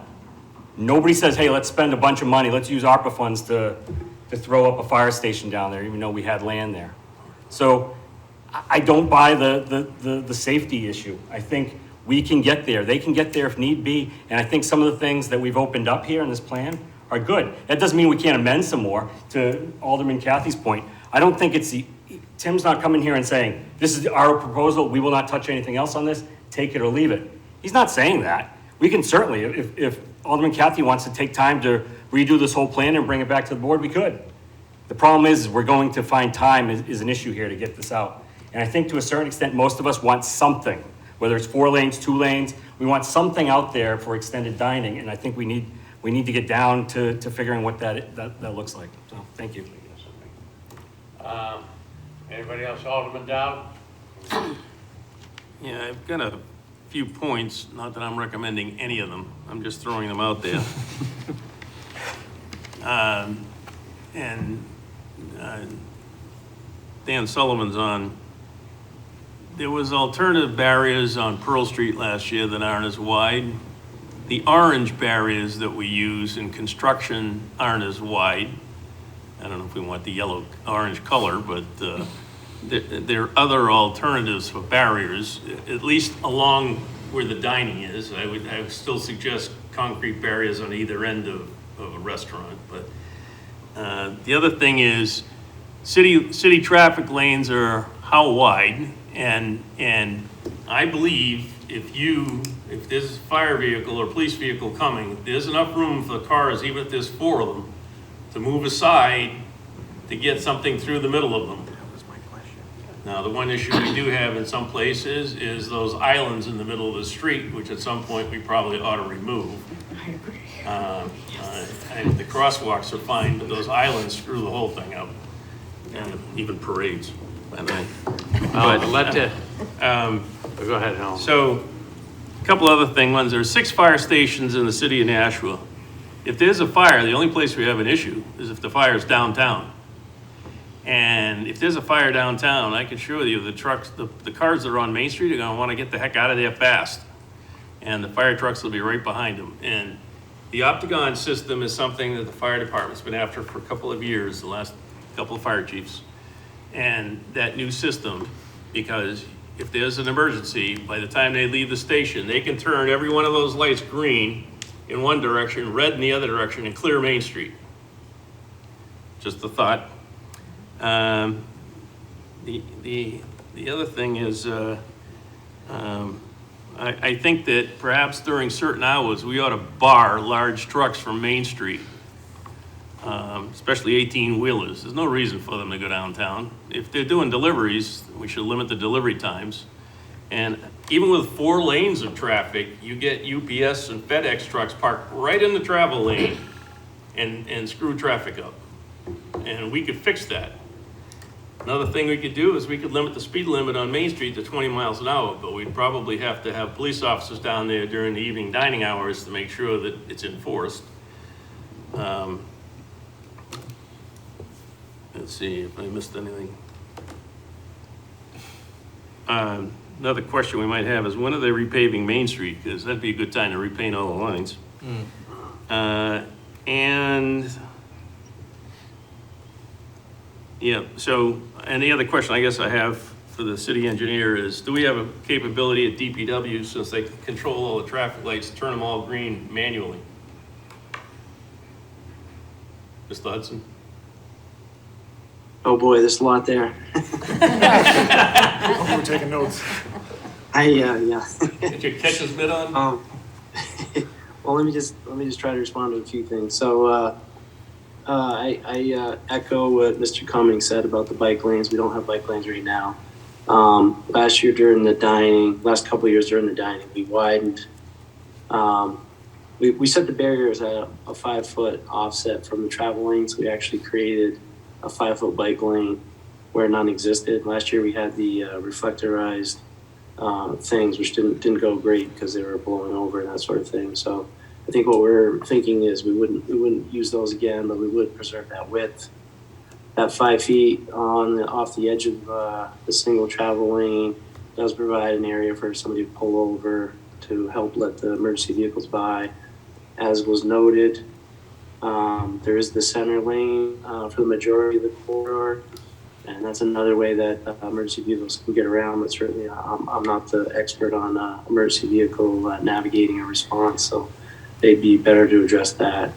The islands and they mess up parades, but they're vital for the crossings that are unsignalized. When we have 4 lanes of traffic in both directions, you really need that refuge, because asking somebody to try to cross 5 lanes of traffic all at once with 2 lanes going each direction and a center lane it would be too much. I think we'd have to eliminate some crossings if we were going to do that. The preemption, the new technology is GPS based. Noted, yeah, they're gonna go on a certain route.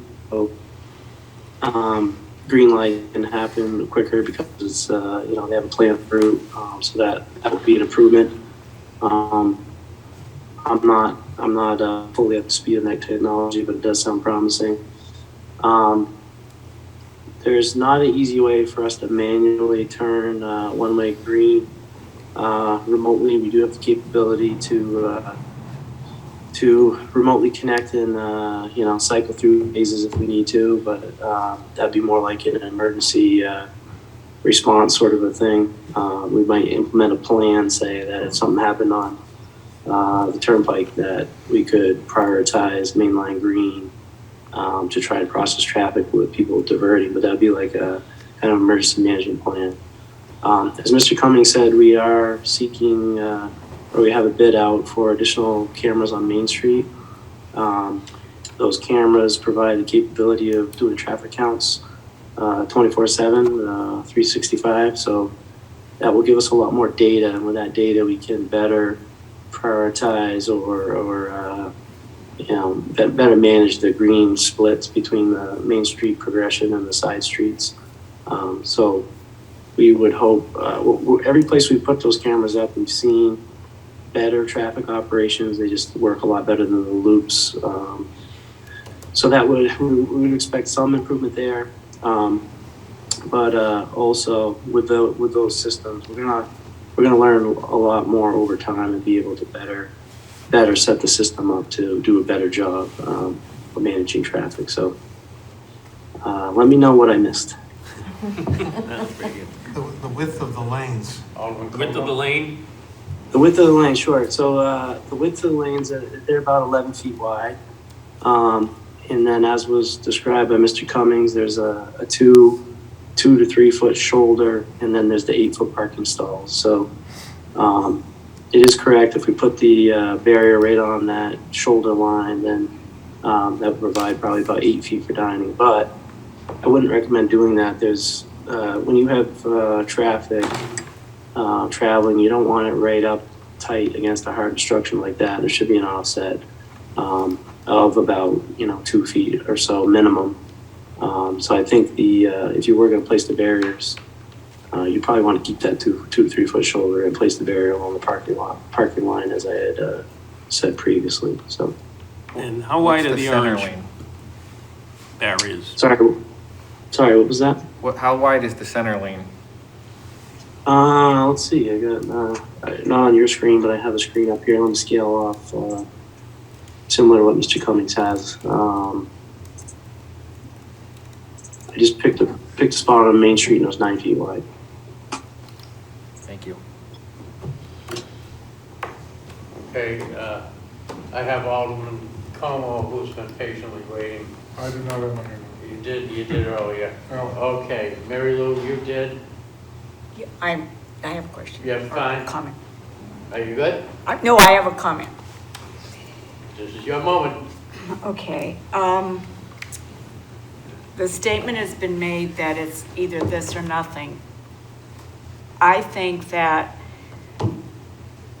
Director Cummings, the police, DPW, the engineering department have worked on a plan that they feel will work for the betterment of all of us, taking into consideration retail, restaurants, parking, all the numerous comments from all of us downtown about what we want and what we don't want. I think they're the experts, and I think we should listen to them. I'm not an expert in traffic or fire or planning or anything. I think that the experts have gathered. They have really tried to put together something that will work for all of us. I think it comes down to, we could beat this forever.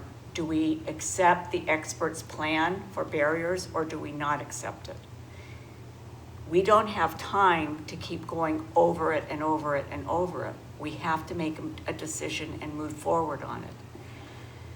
I think that Nashua has one of the widest main streets in New Hampshire. Tim can tell me whether I'm right or wrong. Tim and I have walked Main Street looking at where our problems are. That center lane is a problem.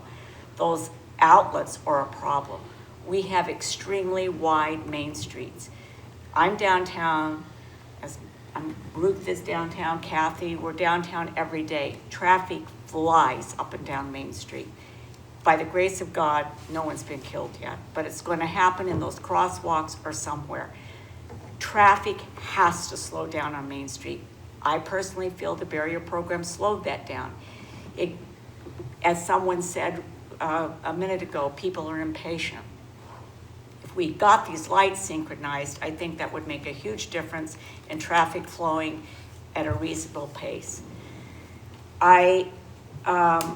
So I really encourage this group to, if there's pieces of the plan you think absolutely will not work, what are those pieces and what is your suggestion to make it work? If not, I think we should accept what the experts have said for us. I also would like to state, this isn't a plan just for restaurants. This is a plan for retail. I feed off of Michael Timothy's business. I think everybody that has retail near a restaurant feeds off that restaurant. If you look at the parking study that was done of over 1,000 people, what do they come downtown for? To dine. If we don't have restaurants that are healthy and surviving downtown, we die. All of us die. I don't care what anybody says, we die. We feed off of that. I think that this plan works for all of us. I don't mean to ramble, but I think that I like Kathy's idea of a temporary speed bump, if that could be put in place, but something to slow it has to be done soon. I also just want to make a comment on some people from the public talked about they don't like our tax dollars going for this. Downtown supports itself through parking meters and parking revenue. If you look at item 166 and the revenue stream for this city, you'll see that that is all the parking revenue that comes from downtown. And it's in excess of $728,000 usually on an annual basis. The services that we as downtown businesses render from that, we pay our own trash. We're pretty self-sufficient. So our customers have put into almost $1 million into the city budget each year from parking. We understand that this plan takes away some of that, but if you look at the last 2 years, it's still been a hefty sum of money that has been in line item 166. So it isn't a burden, I do not feel, on the taxpayers of this city, because downtown does support itself. And I think that we are the heart of Nashua. Every other town in this state is doing this. Every other town. If we don't do it, our customers are going to go there. And we have to make a decision whether we lose them or we continue to be a vital downtown, is my opinion. And I'm not saying that for the restaurants, I'm saying it for all of us. I think we all need to move forward. Ms. Blaisdell, did you mention that you want to put that in a motion to follow the engineering study to go to 2 lanes? No, I don't. That's just my opinion. I'm open to whatever. As facilitate, I would like to entertain that motion, and then we can have the discussion on the motion. Alderman Moore? I was on the same line of thinking as you, Mr. Co-Chair. I think... yeah, I think to keep this, we could be here, right? I would just add 2 things. I think we need to understand that if we are doing 4 lanes, it has to be the parklets, right, Director Cummings? And if we do the 2 lanes, it's going to end up being the barriers. And the added cost of the parklets versus the inexpensiveness of the barriers, but then also keeping in mind some delays in response time. I think we have to be clear on the 2 options. Right. When I mean the 2 lanes, will be the 2 lanes and then the barriers. The 4 lanes will be no barriers at all. That the barriers remain, if they exist, and if this isn't a bust, then it would be in the parking spaces. The parklets, right? And Mr. Cummings, Director Cummings, how much are those parklets again? So, if I may, Mr. Chair? Yes. On average, you're looking at a per parklet cost of about $20,000, give or take. Could be a little more, could be a little less. And after the last meeting, I actually went back and did the math. If we were to do the entire area, you're gonna be looking at approximately $2 million in cost. Do you want to make the motion, co-chair? I got a lot of hands up, so. A motion is always in order, So, how are we gonna make this motion? because I'm sure they will chime in to facilitate on discussion on the motion. I think we should start at the top with the 4 lanes, and if that motion fails, then we go to the 2 lanes. Yeah. I think like I think it's Yeah. worth I think someone mentioned, let's start at the top, work our way down. So you want to go with keeping the current 4 lanes? Right. So, in keeping in mind, someone could make an opposite motion of this other one. So, I motion to keep the 4 lanes of traffic with use of the parklets in the downtown expanded dining project. So keep the 4 lanes. Could you repeat it again? I motion that we would vote to keep the 4 lanes of traffic using the $20,000 per parklets instead of the barriers. Was that clear enough? Clear enough. Discussion on the motion? Alderman Clevens. Thank you. I won't be supporting that, and I'm going to explain why. What I just heard, and I wrote this down, I wrote the figures down as he was saying this. So the city engineer told us that there's 11 feet in each travel lane in either direction, and that there's 9 feet in the middle of those 2 travel lanes. Granted, there are spaces, some of it's intersection, some of it has those crosswalks that we all hate.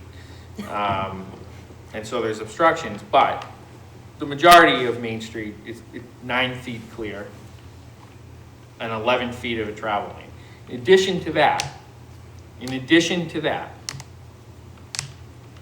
there's 5 feet on either side that's gonna be kept clear that wasn't kept clear in the last plan because it had the bike lanes.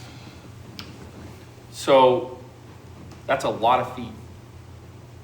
So what I hear from folks is that their concern is the ability for an emergency vehicle to make it down Main Street if there's traffic. With 9 feet in the middle of most of Main Street and 5 feet on either side of each lane.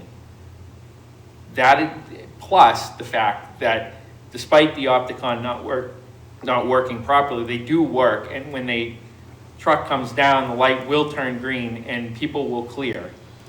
All of that into consideration.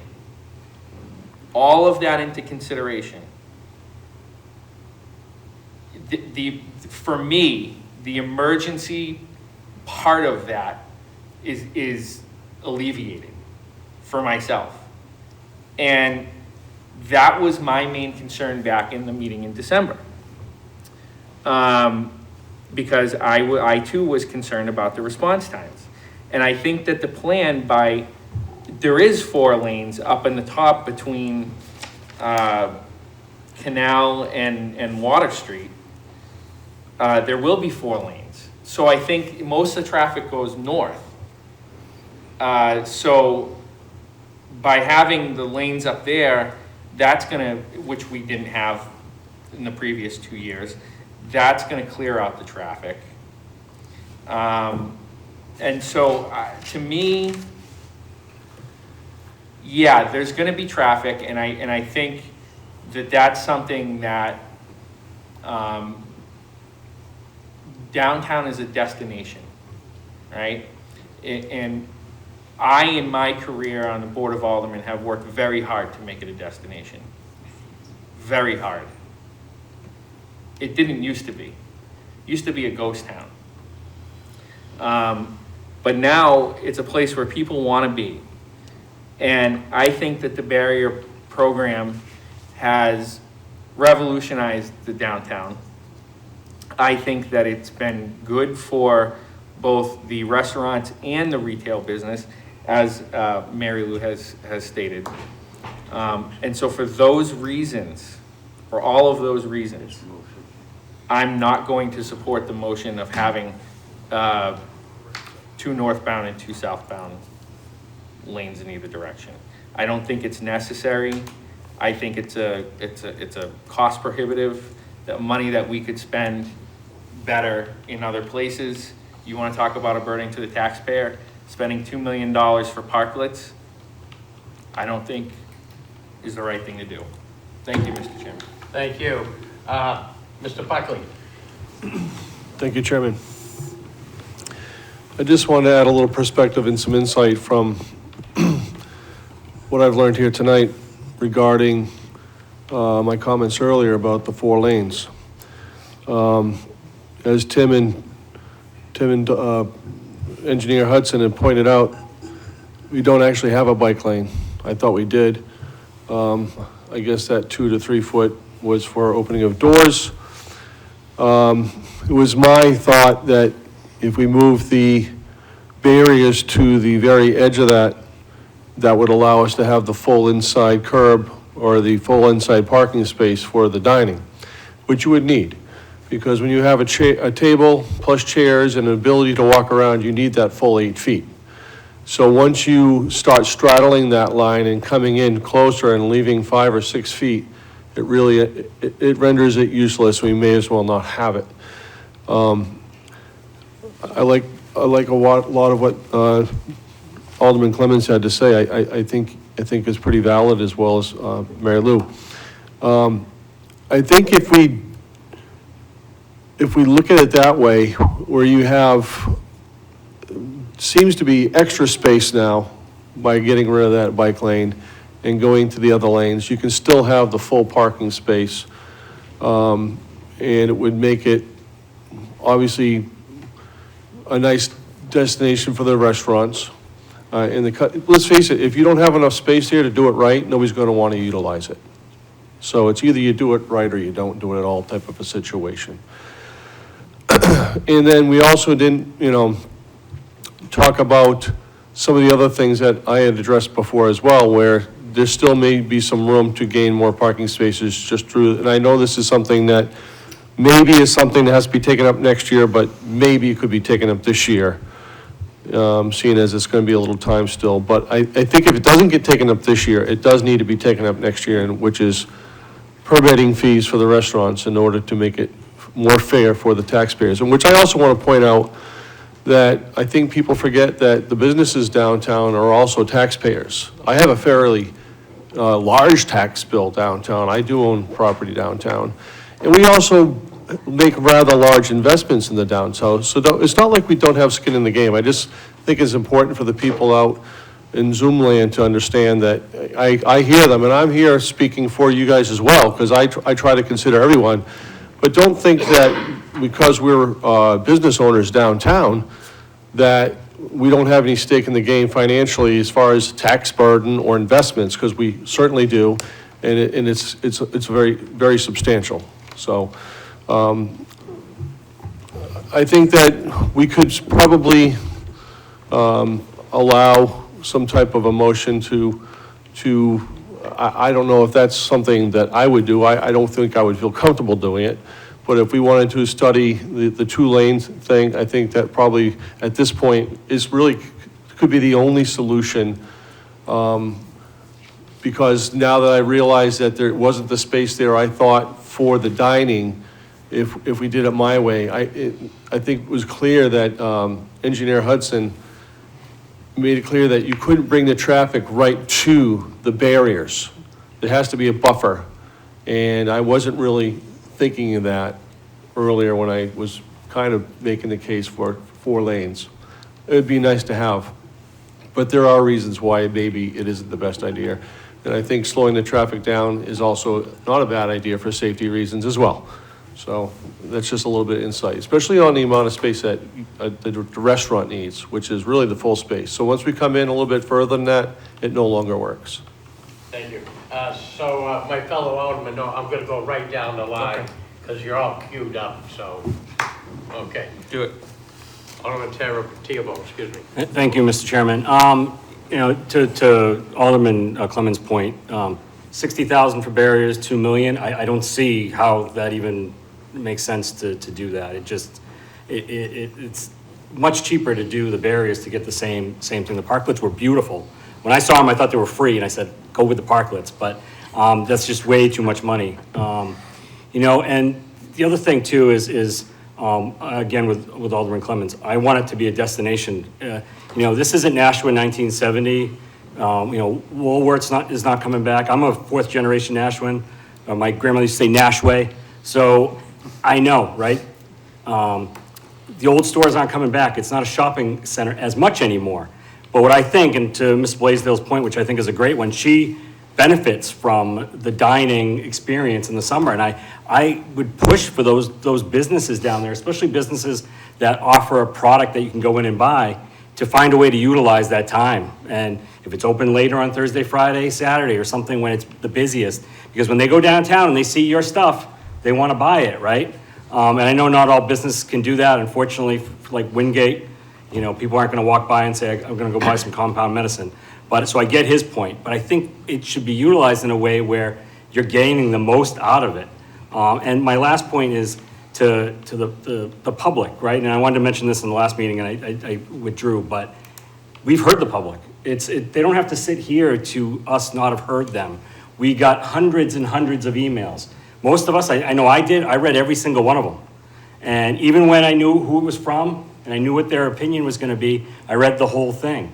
And we had a public hearing where tons of people spoke on both sides. So we've heard the public. It's not like, and I'm sure some of the things they've said have influenced us.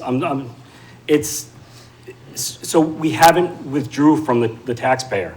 We're all taxpayers here, you know? And I think it's important to know that I do take, and I think all of us do, take what the public says. So thank you for that input, by the way. So thank you. Thank you. Alderman Cassidy. Thank you, Mr. Chair. Excuse me. I did appreciate Alderman Clemens' comments, and I appreciate his enthusiasm. I, however, would enthusiastically support a motion for 4 lanes for a few reasons. One, I have no problem spending ARP funds. It's our money. Let's spend it. We approved $21 million for riverfront and bonds, which was going to hit the city at some point, and taxpayers are going to pay for it. We have a $20 million PAC. Taxpayers are eventually going to have to pay for that. And now we're talking about $2 million to get the thing that you want. It accomplishes 2 goals. Taxpayers aren't paying for it, and you get parklets, which aren't ugly, and that was half of the complaints. Now, honestly, if they're ugly or not ugly, not really my concern, but constituents have said it looks ugly. That's 2 birds with 1 stone. Also, with the 4 lanes, the delivery trucks, if they stop, now I think it would be hard to come up with some sort of resolution to stop delivery trucks for certain hours because they're on a schedule, they're on certain routes, they go to certain restaurants at certain times, and so that may actually end up hurting businesses because they're not getting deliveries when they may need them.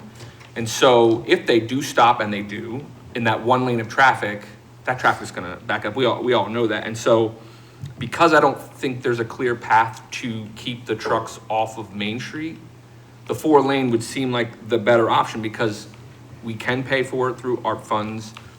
We can get the parklets. It accomplishes a lot of goals. Now, obviously, people want more space. I get that. And honestly, long-term, I'm not against a pedestrian Main Street. I think that would be awesome. You want to be the Netherlands? Just do it. It's got to take time. And right now, we're trying to bite off too big of a chunk. And so if you just take the parking space, that's phase 1. A little bit of space. Maybe in a year or 2, we take a little bit more space. Once the traffic gets used to it and we can mitigate and we can get that outflow going in different directions, now we're talking. Now we got our heads going with the headwind and we're going in the right direction. But right now, let's just start small. We'll take the parking spaces and then we'll move on from there. So 4 lanes, I think, is a great start. We can always amend next year if we think, that's not good. We have 3 years to do this, so that's why I would support that motion. If I may, Mr. Chair, Yes, you may. Director Cummings. Thanks. I just need to clarify a couple comments that were just made, so just so it's factually accurate. The riverfront bond is not going to be paid for by Nashua taxpayers. That's paid for a TIF. So just want to make sure that that's clear. And just an element that I want to make sure folks are aware of. I just want everyone to be aware of the fact that I can't guarantee that we will get the parklets in time for this year. It's probably something we could have for next year, but we have a very close window, and so whatever you decide, just keep that in the back of your mind. I will do the best that I can to get them in as quickly as possible, but I'm subject to whatever the vendor tells us. And so I just need you all to just be aware of that potential timing issue. Thank you. Alderman Gazeba. Thank you, Mr. Chairman. So just a few things that I've noticed through just looking at the analysis of the bill itself is the price to what's going to be to the taxpayers, $115,000. There's lost meter revenue. There's a reduction in parking enforcement revenue, the moving of the barriers and the painting. You add those parklets in, it's a much bigger project. And to go off of what my colleague next to me said about ARP funds, with all due respect, they are taxpayer funds. It's just coming from a different tax. It might not be from our municipal tax, but it's coming to our federal taxes. It is taxpayer funds to us. And I think to protect the taxpayer here and agree with what Alderman Clemens had to say, I think the only way this motion works is if the restaurants and the businesses that want to use these parklets are the ones who pay for the parklets. So with that being said, I'm going to move to amend the motion, adding in that the parklets are paid for by the businesses who want to use them. Okay, there's an amendment on the motion. Any discussion on the amendment? Is that non-debatable? No. Okay, sorry, wasn't sure. Alderman Moore. I do appreciate my colleagues' amended a motion. I would just say that these are restaurants who are coming out of quite a dent that they had over 2 years, and coming down with this potentially being placed in May. There's a lot short turnaround for the cash for an independent business owner, and I just want that to be mindful among the board. Yes, we're talking about ARPA funds. It's coming from a federal pot of money, but it's money we got to spend. We got to spend it somehow.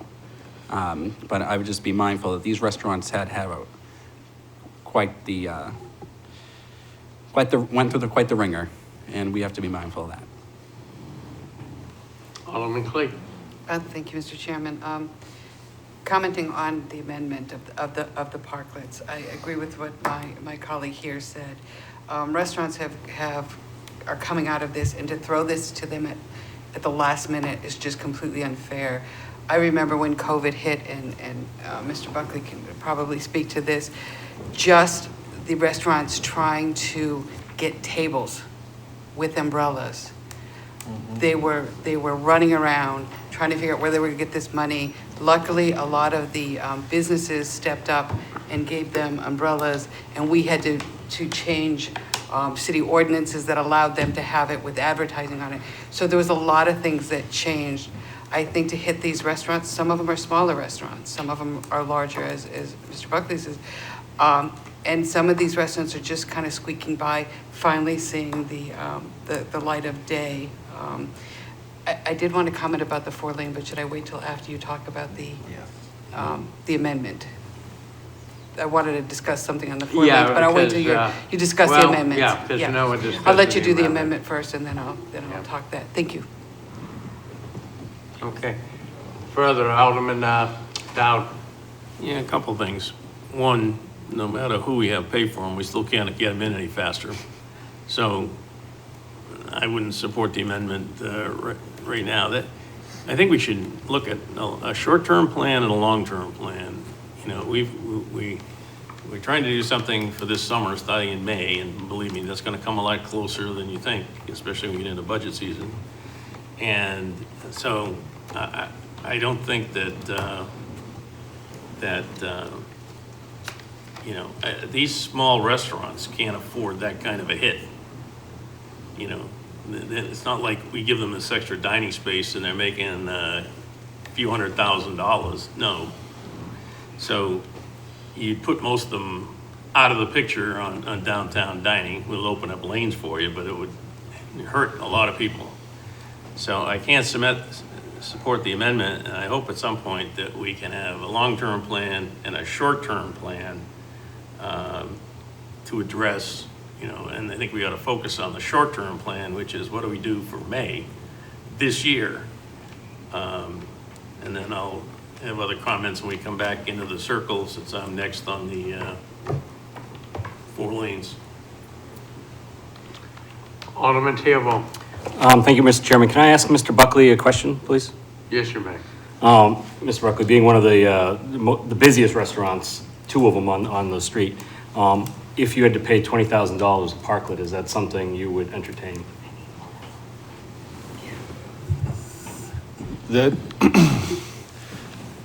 I could tell you this, that I think people are forgetting that it's not just, what we're talking about is not just for the restaurants, contrary to what some people may think. It's for the vitality of the downtown.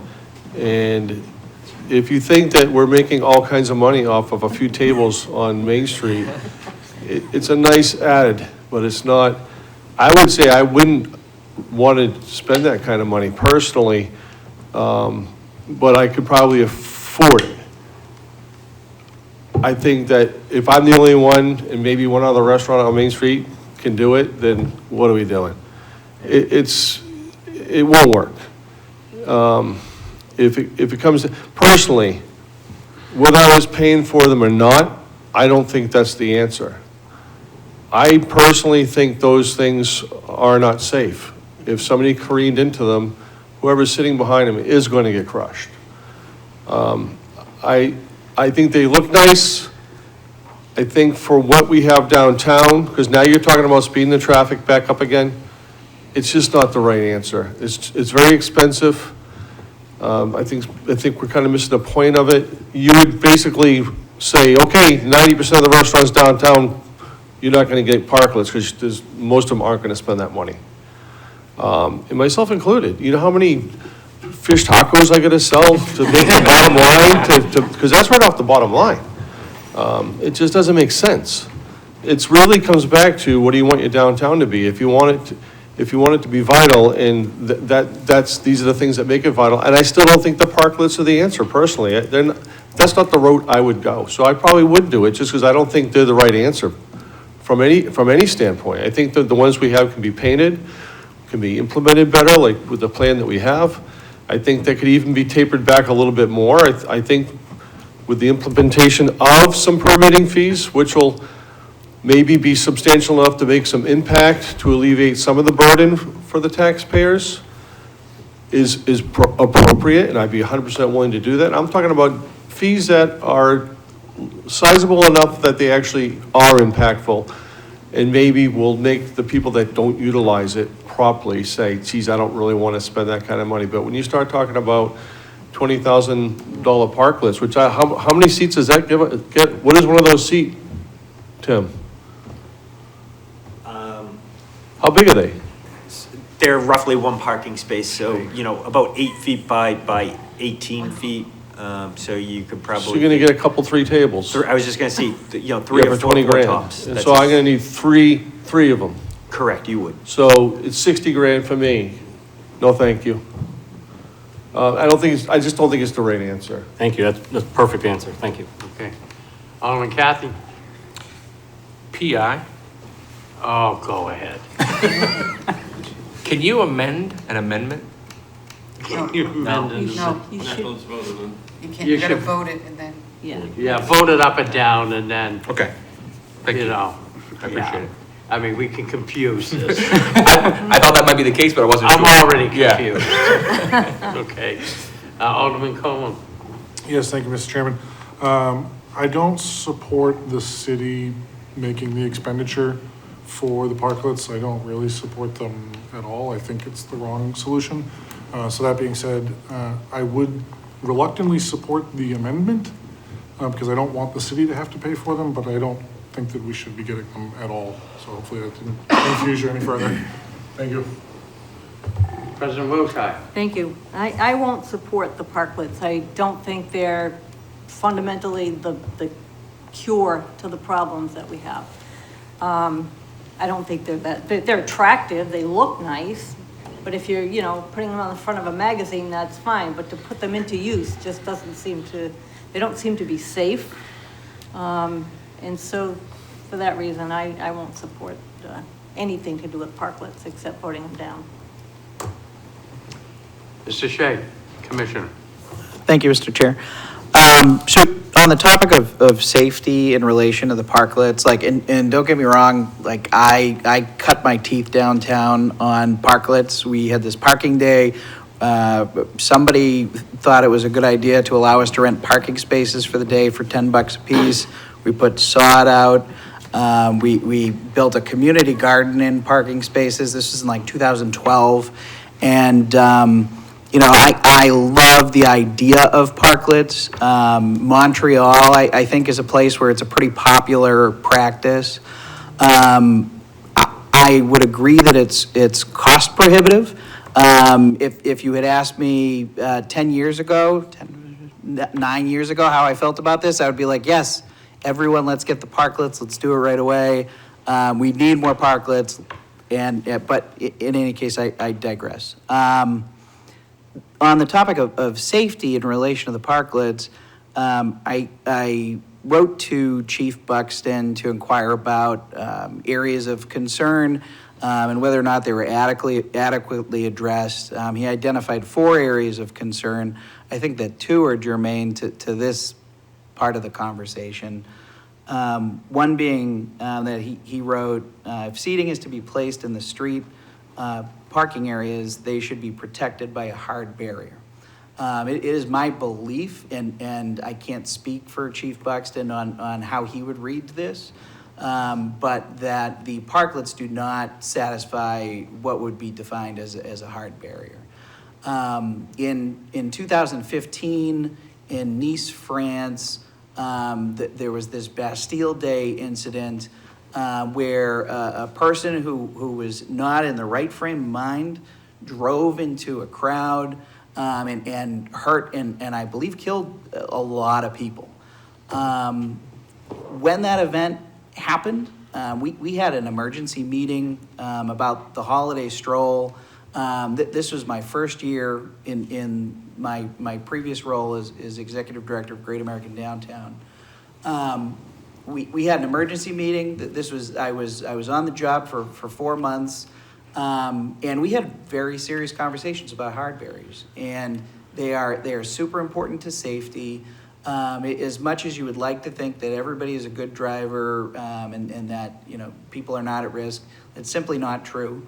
And so I would concur. As much as I would love to see more deckage out there, that it's not the right solution from a safety standpoint.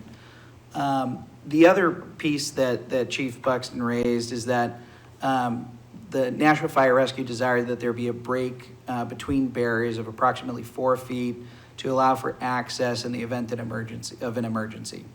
Not just for fire-related emergencies, but also for more frequent medical emergencies that they respond to. This spacing would allow for access for a stretcher. If you have a deck built out in parking spaces, you're not going to have gaps in the deck. And the combination of not having the clearance that Nashua Fire Rescue has asked for, along with not satisfying the request that there be hard barriers in place to protect people while they are enjoying themselves.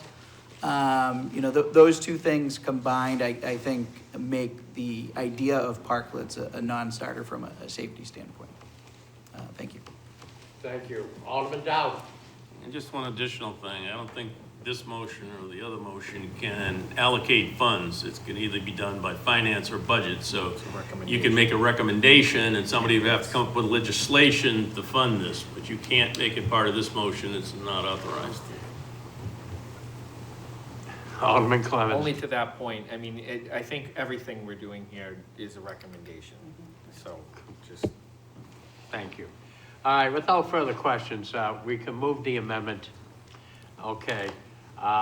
The amendment, can the clerk refresh everybody? Because there's been a lot of discussion on the amendment. So the motion is to amend, from Alderman Gouveia to amend. Alderman Moran's motion to stipulate that the parklets be paid for by the end user, i.e. the Well, restaurants. okay, first we've got to handle the amendment. That's the amendment. That's the amendment. Okay, that's the amendment. And I will call on this one the roll call vote. So if the clerk can call, I hate to do it here, but I'll write it on a separate piece of paper. Sure. Thank you. Alderman Dowd. No. Alderman Camoza, yes. Alderman Govea. Yes. Alderman Jettie. No. Alderman Kathy. Yes. Alderman Clemmons. No. Alderman Tebow. No. Mary Lou Blaisdell. No. Commissioner Shea. No. Kathy Carden-Smith. No. Michael Buckley. No. Ruth Boland. No. Alderman Moran. No. And Alderman O'Brien. No. You have 3 yes, and however many the rest of those are no's. 10. Motion fails. 11 nays, 3 yeas. Okay, the amendment fails. Without objection, I will call the pending question. Oh, I think we still had discussion. Pardon? You haven't got done with all the comments on the original motion. Yes. Is there any You further? got this far. Yeah, we only got. You only got. No, you're going in Started order. here. All right, Going around. I'll tell you what we'll do. We'll add a little decorum, and that way I think I could take a little bit of a bathroom break if I may. And I'll, if the co-chair can kind of watch things, make sure they're on their best behavior. I think we can do that. Thank you. To be fairness, and if you're so allowed, we'll start here and we'll go right No, over. we're Yeah, continue. we We've stopped already over started here. on this Already side. started, okay then. We'll start here. No, it's Mr. ready. Dowd. We'll Alderman just- Dowd. Okay. You're at my If that's point. fair. All right, I'll take over. Alderman Dowd. Okay, I think the motion, I think, is for 4 lanes with the, whatever we're calling them, Parklets. parklets, and I won't support it for a couple of reasons. One, I don't think, we think we just said the parklets aren't something we want to do. And two, part of the program already has 4 lanes. And I would like to see, if we can't do 4 lanes in some places, that we have 3 lanes, so that we have a middle lane to allow for emergency vehicles. But to just mandate 4 lanes by itself, and the fact that parklets are mentioned, I'm not supporting it. Thank you, Alderman Dowd. Anyone else on that side? Alderman Jettie. So the issue, I guess, the motion we're discussing now is whether or not we're going to have 4 lanes with parklets. I think when you made the motion, I wondered if that's really the motion you were trying to make, because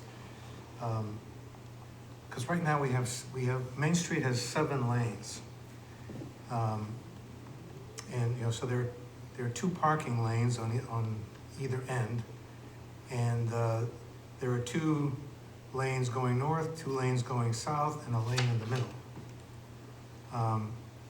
So that's what we're dealing with, right now out there. With the barriers, one of the products of the barriers is that we're going to, like we did in previous years, we're going to limit the travel lanes, 1 north, 1 south. There'll still be a middle lane, so there are 3 lanes, and then you've got the 2 parking lanes for a lot of the areas would be used for the dining.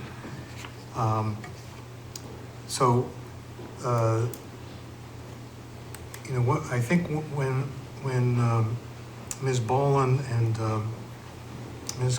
Carden-Smith were talking about 4 lanes, I think they're talking about the possibility of not having barriers at all. So you could have, the 4 travel lanes. I think they're talking about what we have now, parking, 2 parking lanes, 2 lanes north, 2 lanes south, and a lane in the middle.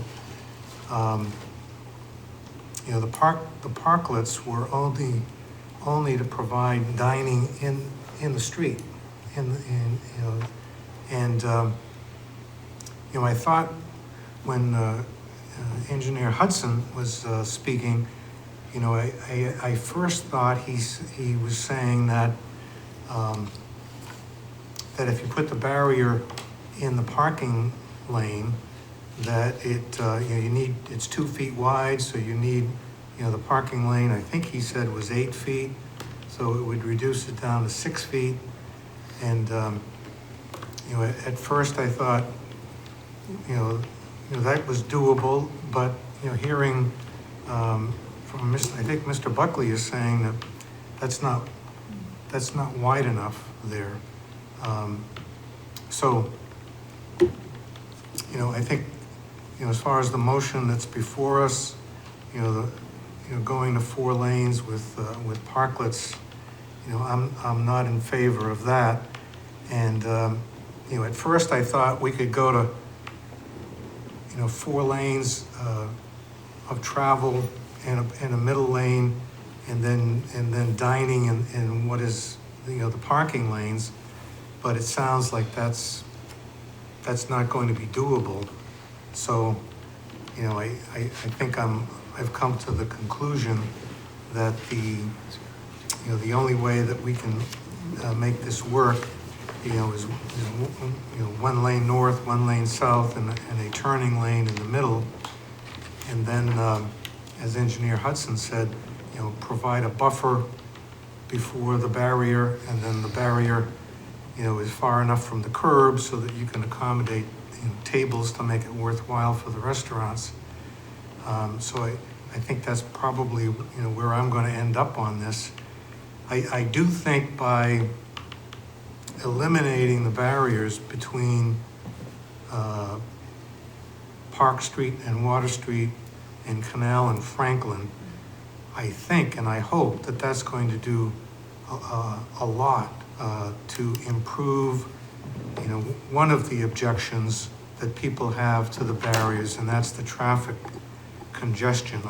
I'm hoping that by eliminating that bottleneck that has existed, you know, where you've got traffic coming north on Main Street, you've got traffic turning from Park Street going north on Main Street, you've got traffic coming from Water Street turning north on Main Street, and all having to go across 1 lane over the bridge, and then, you know, getting to Canal Street. You know, I think that was the pinch point, which I think caused, you know, the backup of the traffic, you know, for the rest of Main Street and the intersections and the gridlock. I'm hoping that by eliminating those barriers, that'll relieve that pinch point and relieve the traffic congestion in those other areas. So I will not, you know, support going to the, you know, returning to the 4 lanes. Thank you. So before I turn it over to Alderman O'Brien, so obviously I made the motion. Oh, did you want to go? Yes. I'm so sorry. She had her hand up. Yeah, I'm so sorry. Thank you, Alderman Jettie. Yes. So I think we've had a lot of really good information. I think Michael brought to the table. Can you that- talk closer to the microphone? Oh, It's hard I'm to sorry. hear you. Thank you. I think a lot of information's been really clarified tonight, and the fact that Michael said he needs that 8 feet in order to do this, you know, I can appreciate that, to make it worthwhile. And I also appreciate Ben stating, you know, the measurements, and Dan stating what we have for space. And I'd be willing to compromise, as Mr. Jettie has just said, because I think we have to move on with this, and I think a lot of really good information's been brought forth, and let's keep going. Alderman Warren. Thank you for that. You're welcome. So I came into this meeting wanting the 4 lanes to work. Only made this motion to start at the top and work our way down, Right. right? When I was recently in Santa Monica, and the parklets work there, but we don't have Santa Monica money. Santa Monica is much different than Nashua and New Hampshire. It looks beautiful, the parklets. They have 2 lanes of traffic flowing, but $2 million at this moment, I don't think it's advisable. Even though it would come from ARPA funds. I think we can best use that somewhere else in the city to make improvements. And what really changed my opinion was hearing Mr. Hudson and Mr. Buckley regarding the practicality of the changes that would need to occur in the math. It's just basic math. So initially was going to support this, and I think at this point I won't. Alderman Clay? Hi, I know I'm not a voting member on this, but I do want to point out some things. When this plan, Director Cummings' plan was first brought forward to us, and I looked at it, I think I may have spoken to Alderman Clemens, and I was quite excited by it. The amount of parking that went back, I think last time we lost 75 parking spaces, this time we're losing 44 parking spaces. I think the compromises, and I thank peddlers for being the sacrificial lamb in all of this. I mean, they're the ones truly taking it in the shorts, pardon my language, but they truly are the ones that are taking it for the greater good. But having said that, when I first saw the plan, to Alderman Dowd's comments, my first thought was, okay, I love this plan, but I want to see all these changes made. I want to see, and I think Director Cummings has heard me on and on about change West Pearl around, get rid of these little bumps that are in the road, get rid of that, as well as maybe attractive, the little islands in the middle. The issue I have with 4 lanes of traffic, even beyond the barriers, is as a person who drives down Main Street almost every single day, and probably all of you do the same thing here, is I don't know how many times I never drive in that left lane, I only drive in the right lane. And the reason for it is because people don't want to go to those mid-intersection crosswalks or the crosswalks. The car's there, they walk out and come out in front of it. So I drive truly like a little old lady waiting for someone to come out in front of my car. And the reason I don't go in the left lane is because I cannot tell you how many times, and it's happened to me as well, is that you see a car pulled there and you don't know, are they pulling into a parking space? Are they waiting for someone to come in front of them? Is there someone in a delivery there? And you go around them only to almost hit that person that you can't see either. 2 lanes of traffic in a main street is very, very dangerous. I'm talking about that 12 months out of the year, but putting that aside, if we do the 4 lanes as was originally suggested, one of the things you're going to have is twice as much traffic as you had last year. And that's twice as much exhaust for those people that are sitting there trying to eat at those restaurants. Twice as much noise at those lights. So really think about it. Are you enhancing or hurting what you're trying to do by putting 4 lanes of traffic in there? I think 2 lanes of travel is really what you want to go with. I don't have a vote in this committee, but I always have an opinion. Thank you. Thank you, Alderman Clay. We're going down the line, but you're all set, Mary Lou? Yes. Thank you. Okay. President Wilshire. Thank you.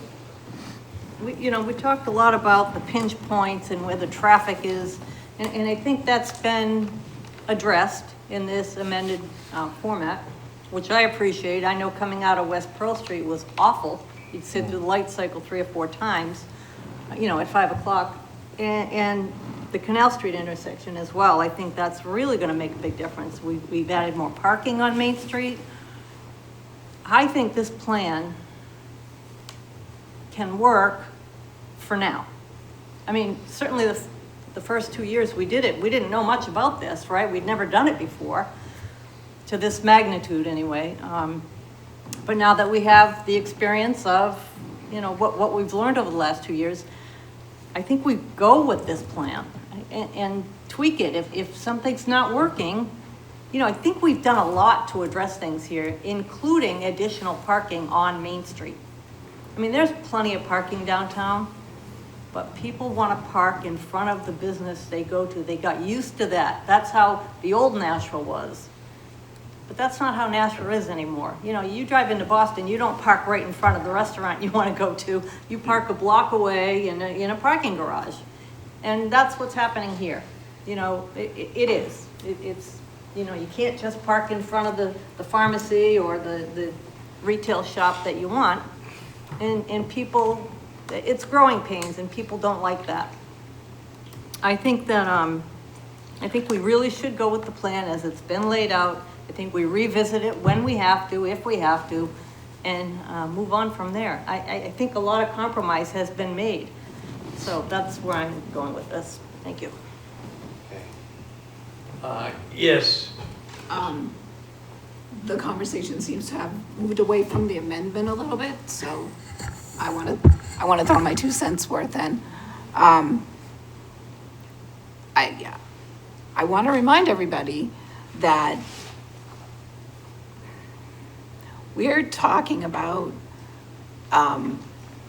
doing the extended parking again, and everybody talks about how it's revitalizing downtown and et cetera. But downtown Nashua on a nice summer night on Friday and Saturday night, it's pretty exciting. But 9 to 5, every day, nobody is sitting in those spaces. It's just a wasteland. I mean, your restaurants don't even open till 4. The Mexican restaurant next to me is open for lunch, but there's nobody sitting there. There was the first year, they couldn't go inside, there was restricted dining, but they don't have a lunch crowd. So if there's somebody sitting in the street, they could be sitting on the sidewalk. There's never been anybody during the week, during the day, that needs to be sitting there this whole summer. They could, you know, if they were sitting in the street, there was room in the sidewalk tables too. So I don't want to lose track of that in this discussion, that I'm not even sure we should be doing the extended outdoor dining. Yes, outdoor dining on the sidewalks as we've always had. But this discussion seems to be just an assumption that we are going ahead to do it. And I know a lot of work's been put into it and it is much better than last year. But the fact remains that during the day, people aren't using the extended outdoor dining. They're not. Not when the businesses are open. And it's not just the however many retail, there's all the other businesses that are not on the street, that are upstairs, and their customers have to come downtown. Yeah, excuse me.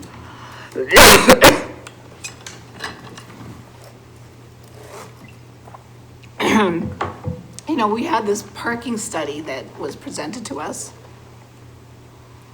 And you ask people who are downtown, who are on a mission, how far will you walk? That's a different question than asking somebody, if you know you have to walk 3 blocks to park, will you go downtown or will you go somewhere where you know you're gonna be able to park closer than that? It's a whole different question. The other question I had when the parking study was presented was, you know, only 50% of our parking places are utilized. When did they do that?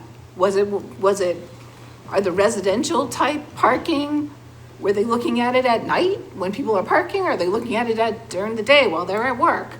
Or the, you know, downtown business, were they looking at it while people are downtown? Or were they looking at it at night when everything's closed? There weren't a lot of details. So you can always, whenever you have statistics, you can manipulate things. Not that anything that was said was untrue, but it was all meaningless to me because we weren't able to ask questions of the presentation. So I just want to throw that out there. I'm not convinced that we should have extended dining. I was kind of excited by the idea that well, maybe they could just, you know, do the parking spaces, but you know, we do have a restaurant expert here who said, no, that's not enough space. So that's kind of off the table. And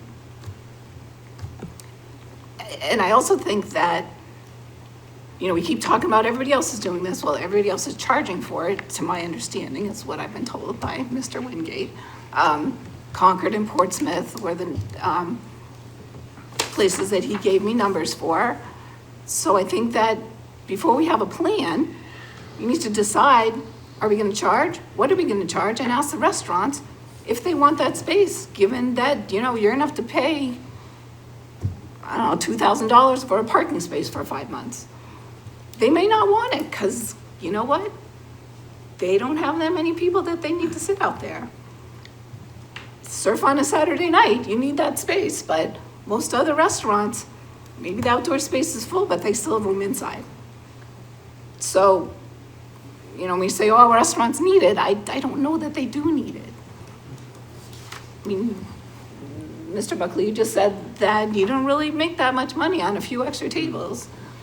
So I'm not sure it's for the restaurants. I think it's for this concept of this vibrant downtown, but it's really not vibrant during the day. It's not great.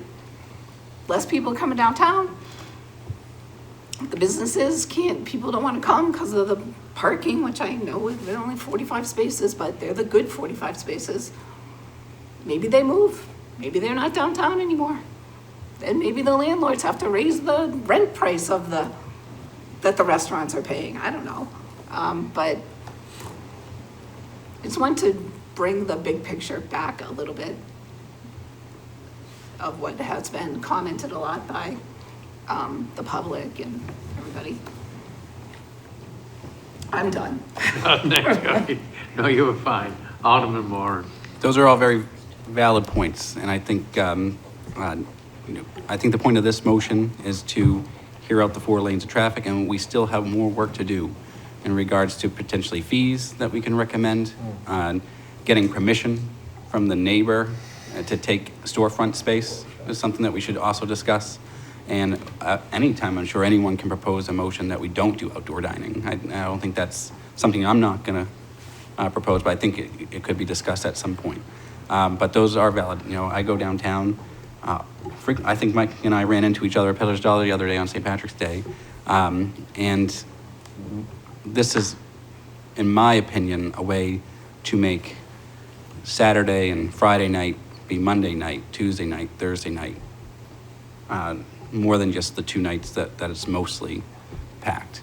And I think that's the direction we want to go in as a city, but does the entire board think that? I don't know. President Wilshire. Thank you. One of the things that I think we need to be looking at is not just what's happened in the last 2 years, but what's gonna happen in the future. You know, we have a performing arts center that's gonna be opening, and with that comes some more filled up storefronts on Main Street. Maybe there will be more demand.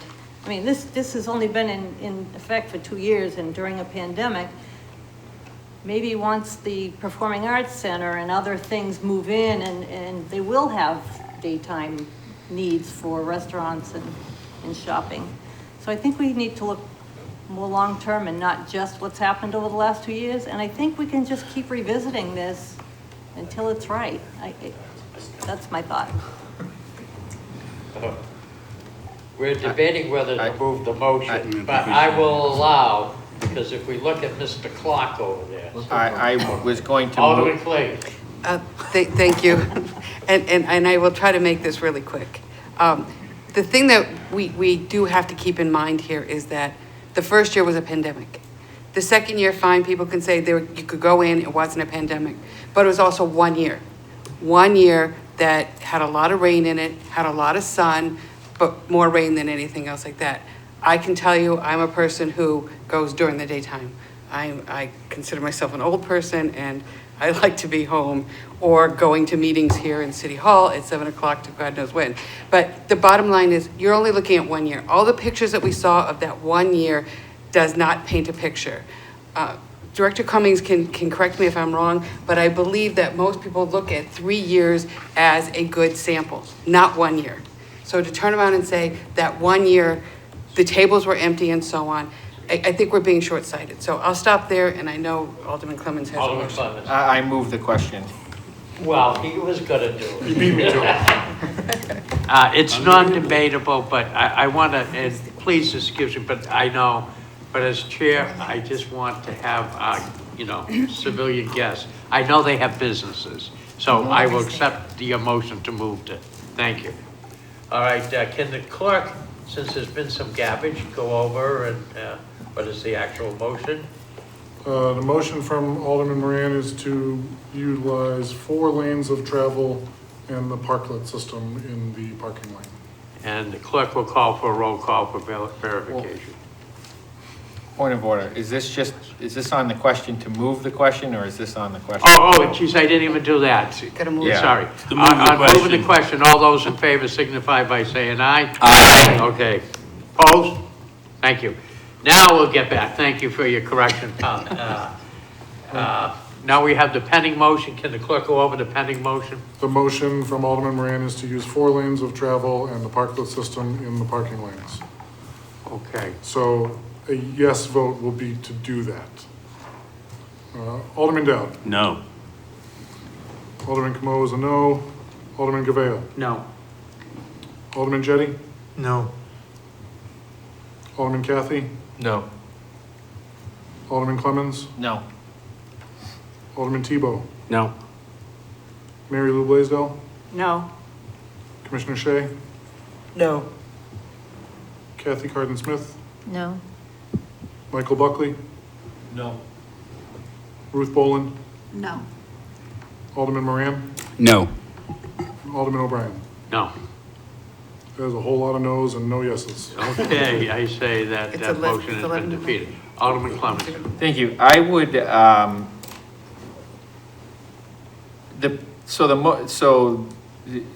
there's no motion in front of us right now, right? Not right now, no. So I would move to have this group vote in the affirmative to move forward with the plan that was presented in the original bill, and to work, as you suggested, block by block down the map and tweak it as we go. But to vote in the affirmative, that's the direction that we are moving. And so that is my motion, and I'd like to just speak briefly to that. I think what that enables us to do is to move forward in one direction and put any other questions behind us. We can tweak it as we go, make suggestions block by block.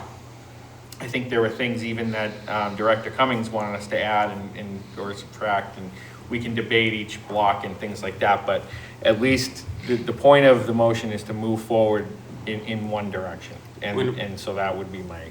Point of order. Thank you, Alderman Clemmons. I Alderman think your Dow? motion is the actual motion that we've been discussing. It says to approve the plan.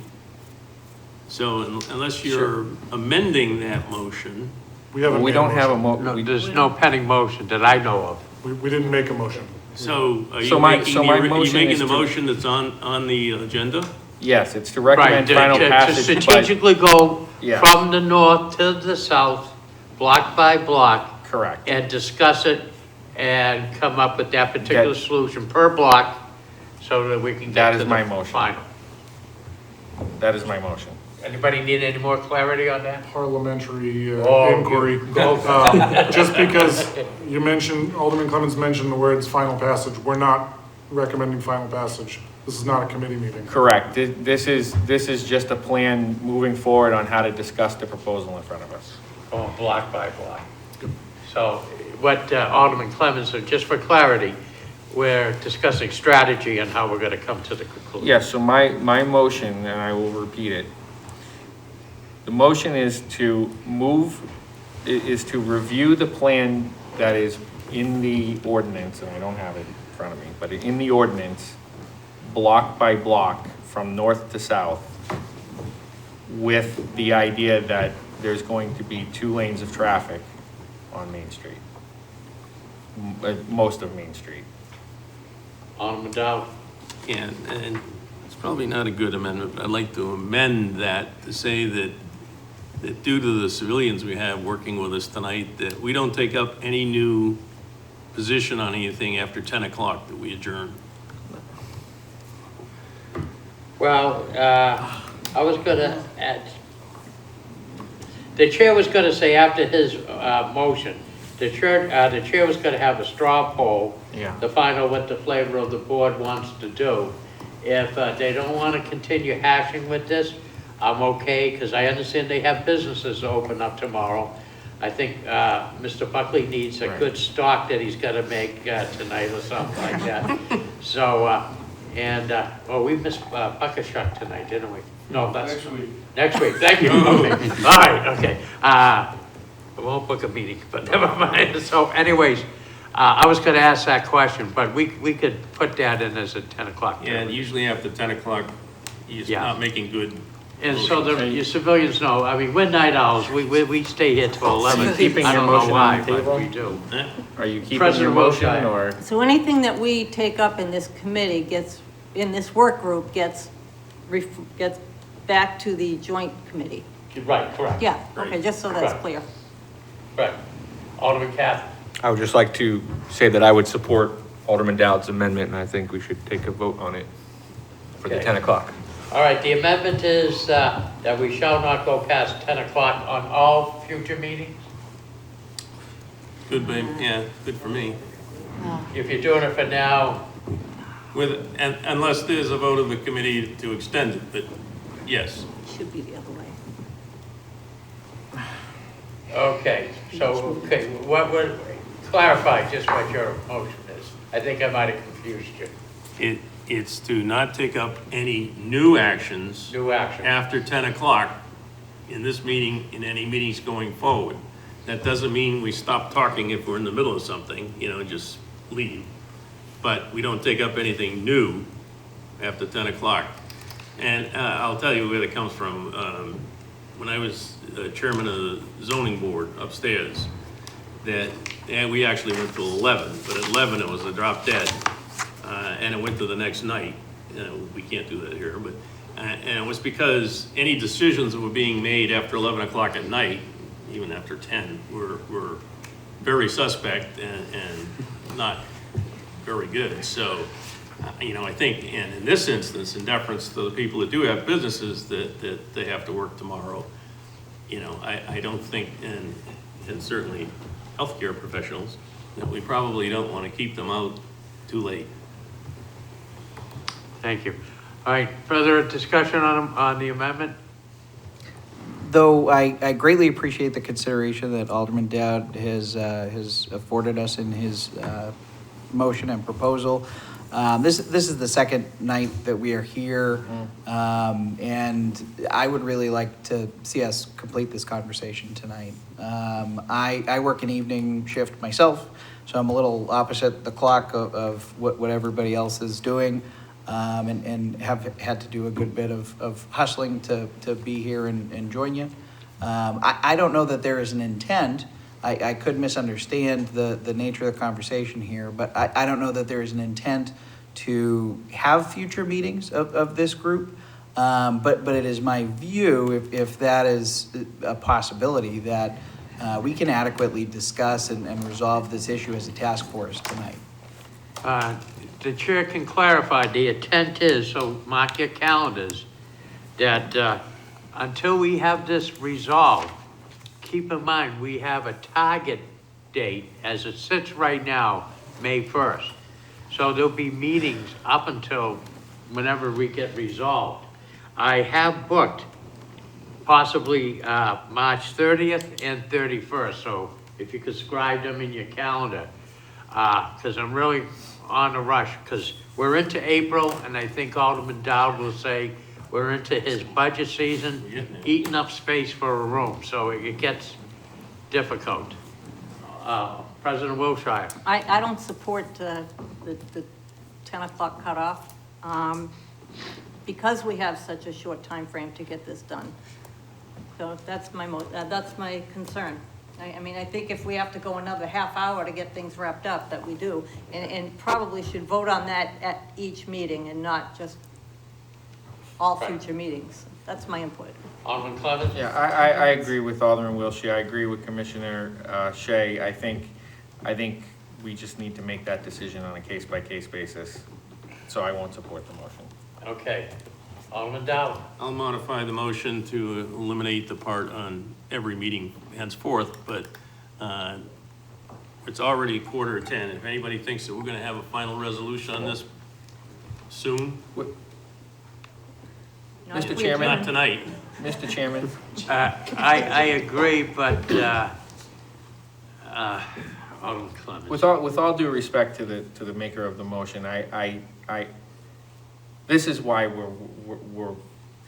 these kind of debates are the reasons why we're being held behind. Yes, yeah, 10 minutes. So again, I would move the question.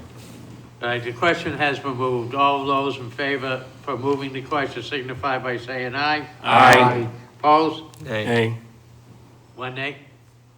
Two nays. Okay, thank you. Motion passes. The question is moved. Can you read the pending question? So the motion is from Alderman Dowd to amend the motion to say that no new action will be taken tonight after 10 p.m. Do you think we could do it by a show of hands, or you want a roll call, folks? I don't We understand. can do it by voice. What does that mean, no new actions will be taken? Pardon? We don't start any new discussions after 10 o'clock. No one can make a motion for anything after 10.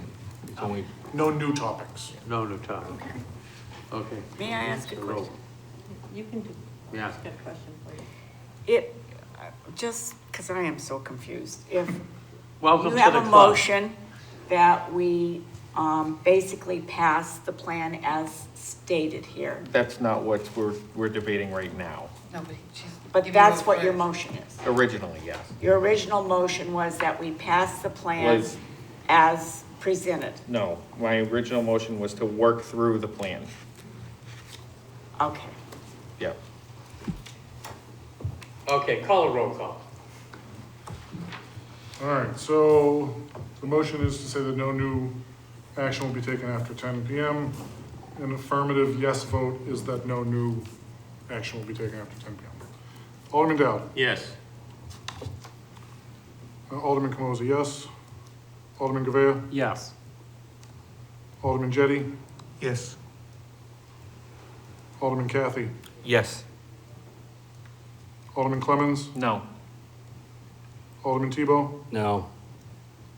Mary Lou Blaisdell. Yes. Commissioner Shea. No.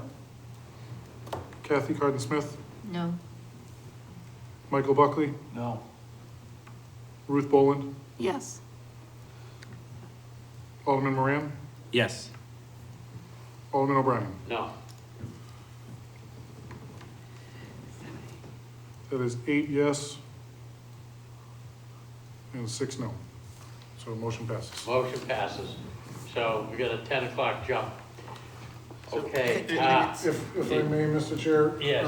Your motion, as I've written it down, I just want to make sure that I've written down your intent, because I cleaned up the wordage a little bit. Motion is from Alderman Clemmons to approve the one travel lane in each direction as written in the current plan and review the proposal block by block for amendments to the current proposal. Correct. Thank you for cleaning that up too. All right, so we have that for a vote, right? And it's up for discussion, yes. Okay, I'll open the discussion on the Clemmons amendment, motion.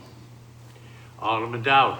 Yeah, I mean, it's almost 10 minutes to 10, but we can start discussing it, and if we're on a particular, for instance, if we're on a particular block, the way I stressed my motion is we can finish that block, but not go on to another block. Because if you think we're gonna go through the entire downtown in the next hour or two, then we won't be making good decisions. All right. Good habits after midnight. Any further discussion on the motion? Yes, Ms. I'm Boland. confused because I think you just said that we approve it and then discuss it, and then somebody asked earlier, are you saying, do we approve it? And it was no. So can you read that one more time? Mr. Chair? Please do. So as I've written it, the motion is from Alderman Clemmons to approve one travel lane in each direction as written in the current plan, and then to review the proposal block by block for amendments to the current proposal. So as I understand it, I don't want to put words in Alderman Clemmons' mouth, All we're doing is moving forward with the affirmative that we're gonna do the one travel lane in each direction, but then we will be able to review Mr. Cummings' plan for the revisions that he's recommended and anything else block by block that we want to discuss. Yes, That Ms. is Bowen, correct. is, if I may, as the chair, the intention here is to come up with a strategy for the next meeting that we come down to. And I have to agree with this, and myself personally, because I think it will assist us to continue to move on. Some of the things that you might have been confused on, hopefully this will clean up some of them. This is a positive step. But I don't want to taint you, but the chair concurs with this particular motion. So I just want to clarify, Okay. so we are voting to approve that there will not be 4 lanes of traffic? And that Yes, that would be a correct. final Yes. decision, recommendation thing? Yes. Right. Which therefore assumes that there will be extended outdoor dining. Yes. Yes. So as the motion is written, a yes vote will affirm that the barriers will extend out into the rightmost travel lane, leaving one travel lane in each direction. I apologize for not being further clearer, but thank you. Thanks. Okay. Okay, any other further discussion on the motion? Alderman Theobald. Very quickly, I just want to apologize for the citizens that we've asked here tonight to not, again, get through this because we had bouts of time where we had to talk like I am right now about things that aren't part of what we're trying to talk about. And now we're going to have 2, maybe 3 meetings, and I think that's not fair to you guys to have you come out again. And I think in some ways it's a stall tactic, and it's just, we're running out of time. To Mrs. Blaisdell's point, we are running out of time. So, thank you. Okay, thank you. Commissioner Shea. May I motion to move the question? There's a motion to move the question. All those in favor signify by saying aye. Aye. Opposed? Nay. Okay, 1 nay? 3. 2 nays? Three. 3 nays? 3 nays. Okay, 3 nays. The question has passed, and the motion is so moved. Will the clerk please, does everybody understand and need a reading? We're all Can you read set? it one more time? Read it one Good, more. thank you. The motion is from Alderman Clemmons to approve one travel lane in each direction as written in the current plan, and then to review the proposal block by block for amendments to the current proposal. So a yes vote is for one travel lane in each direction. Okay, will the clerk please call the roll? Alderman Dowd. Yes. Alderman Camoes, no. Alderman Gavea. No. Alderman Jettie. Yes. Alderman Cathy. No. Alderman Clemmons. Yes. Alderman Tebow. Yes. Mary Lou Blaisdell. Yes. Commissioner Shea. Yes. Kathy Carden-Smith. Yes. Michael Buckley. Yes. Ruth Boland. No. Alderman Moran. Yes. Alderman O'Brien. Yes. You have 10 yes and 4 no. Motion passes. Alderman Cathy. I'm sorry, I'll let you, I know you. Oh, you're not gonna like my seeking of the next motion, but go ahead, sir. Okay, all right, great. I would like to motion that this proposal, now that it's been essentially recommended for us to discuss in Mr. Cummings' form in his presentation, I'd like to motion that proposal comes with expenditures, how much we're gonna spend, and then that also comes with a full traffic study of the traffic that is affected by Main Street, so we can use it for the next upcoming years, and we can see what's really happening on Main Street. The chair could probably say that some of this has already been pre-done. Director Cummings, would you like to? Yes, happy to address some of those points made. The ordinance before you has a fiscal note which outlines the expenses that we are anticipating to date. However, I'd be more than happy to provide that to you additionally. I don't have it at my fingertips right now. I can tell you, if you don't hold me to it, I can roughly tell you off the top of my head. I will caveat it by saying I'll follow up with a communication with this tomorrow. $20,000 for the painting. It's gonna be between $40,000 and $60,000 for actual dropping of the barriers. We escrowed that money in previous years. We will try to use the DPW as much as possible for the implementation of this project, though I will note, as the timeline gets more condensed, we're probably gonna need to use an outside vendor. And then the loss of revenue, parking enforcement, somewhere between $5,000 and $8,000, and then parking revenue from meters and whatnot is, I want to say, approximately $40,000. Okay. And Director Cummings, besides the fiscal note, could you supply the traffic? Yes, I think it would be prudent of us to collect the data and provide a data report. I wouldn't suggest just for next year, but I think throughout the progress of this, through the summer, I can tell you that NRPC has over the years counted the traffic. I can make those counts available to you, and then I will work with City Engineer Hudson to develop what would be an appropriate traffic study for you for again, the end of this year, but also for purposes for next year. Follow up, if I may. Follow up. I'd like to amend my motion to get rid of the expenditure part, because that question was answered, thank you, to have a traffic study and then a revenue study as well, because the mayor has talked about, they did a study and we had X amount of dollars, but we as aldermen, at least I have not seen hard numbers. And I think it behooves us to give ourselves and the public hard numbers, because let's say those numbers come back and they are jamming. It's gonna be real hard to argue with, $2, $4, $5 million of revenue. Can I speak to that, Mr. Chair? You absolutely may. I agree with Alderman Caffey, and actually today I reached out to an economic consultant, actually someone who you all may know, Steve Michon. He's an economic development consultant who is very well respected, because I believe we should get an economic impact study done. I am soliciting quotes right now, and my goal would be to exactly do what you're saying, which is study it this year. So by the end of the season, you'll have actually real numbers for positive or negative economic impact. Thank you.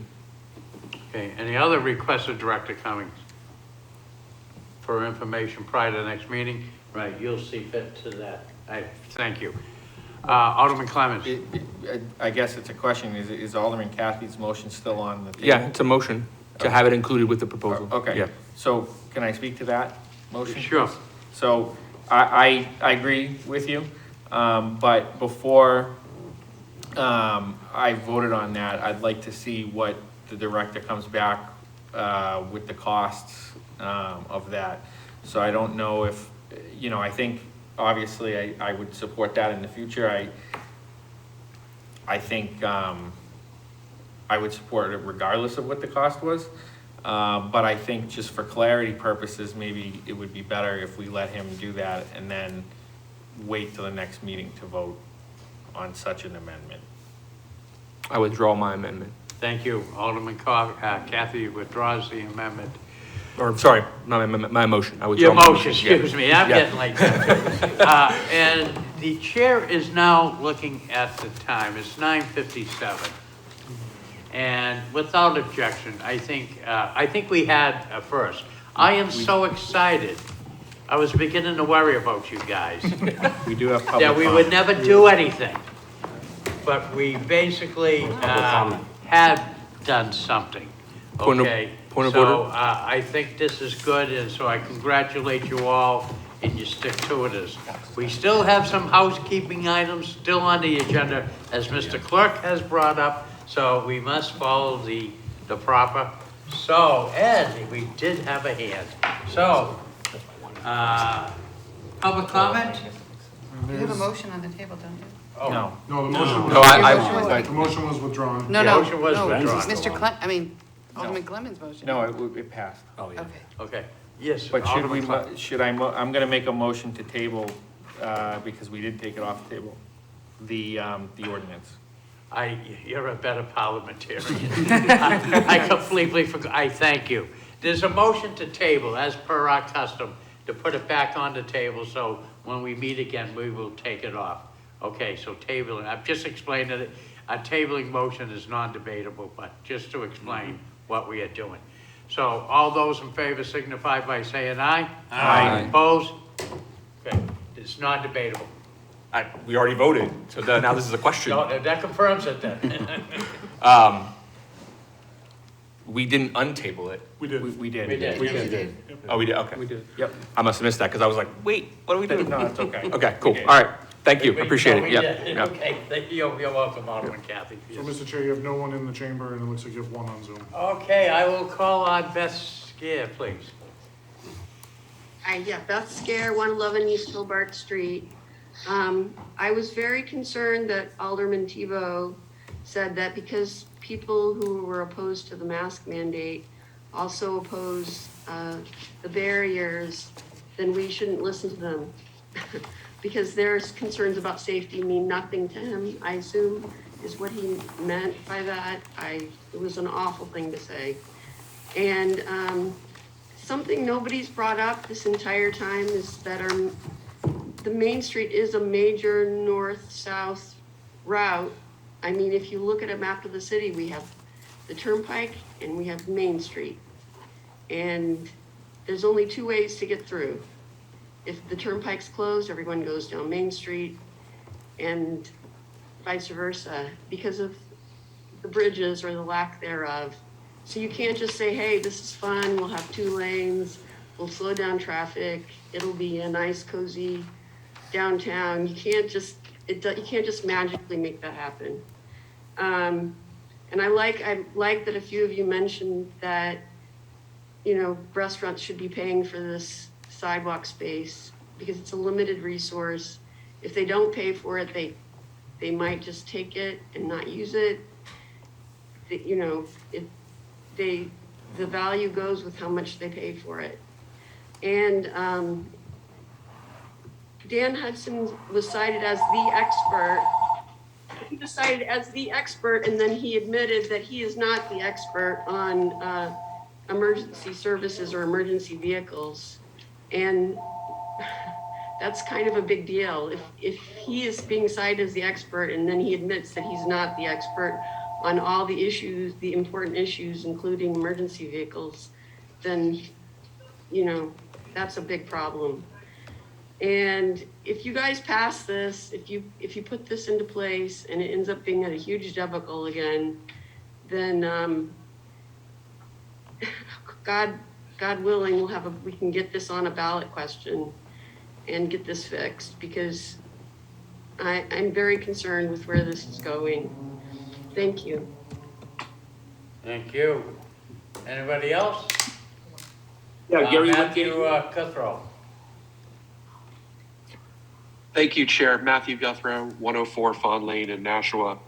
I'm going to reiterate that the entire premise of this plan for our historic downtown, it was born out of a need to allow the restaurants to survive during the beginning of COVID, when indoor dining was restricted. By the time the season rolled around in 2021, the governor listed all the restrictions and outdoor dining was a luxury, not a necessity.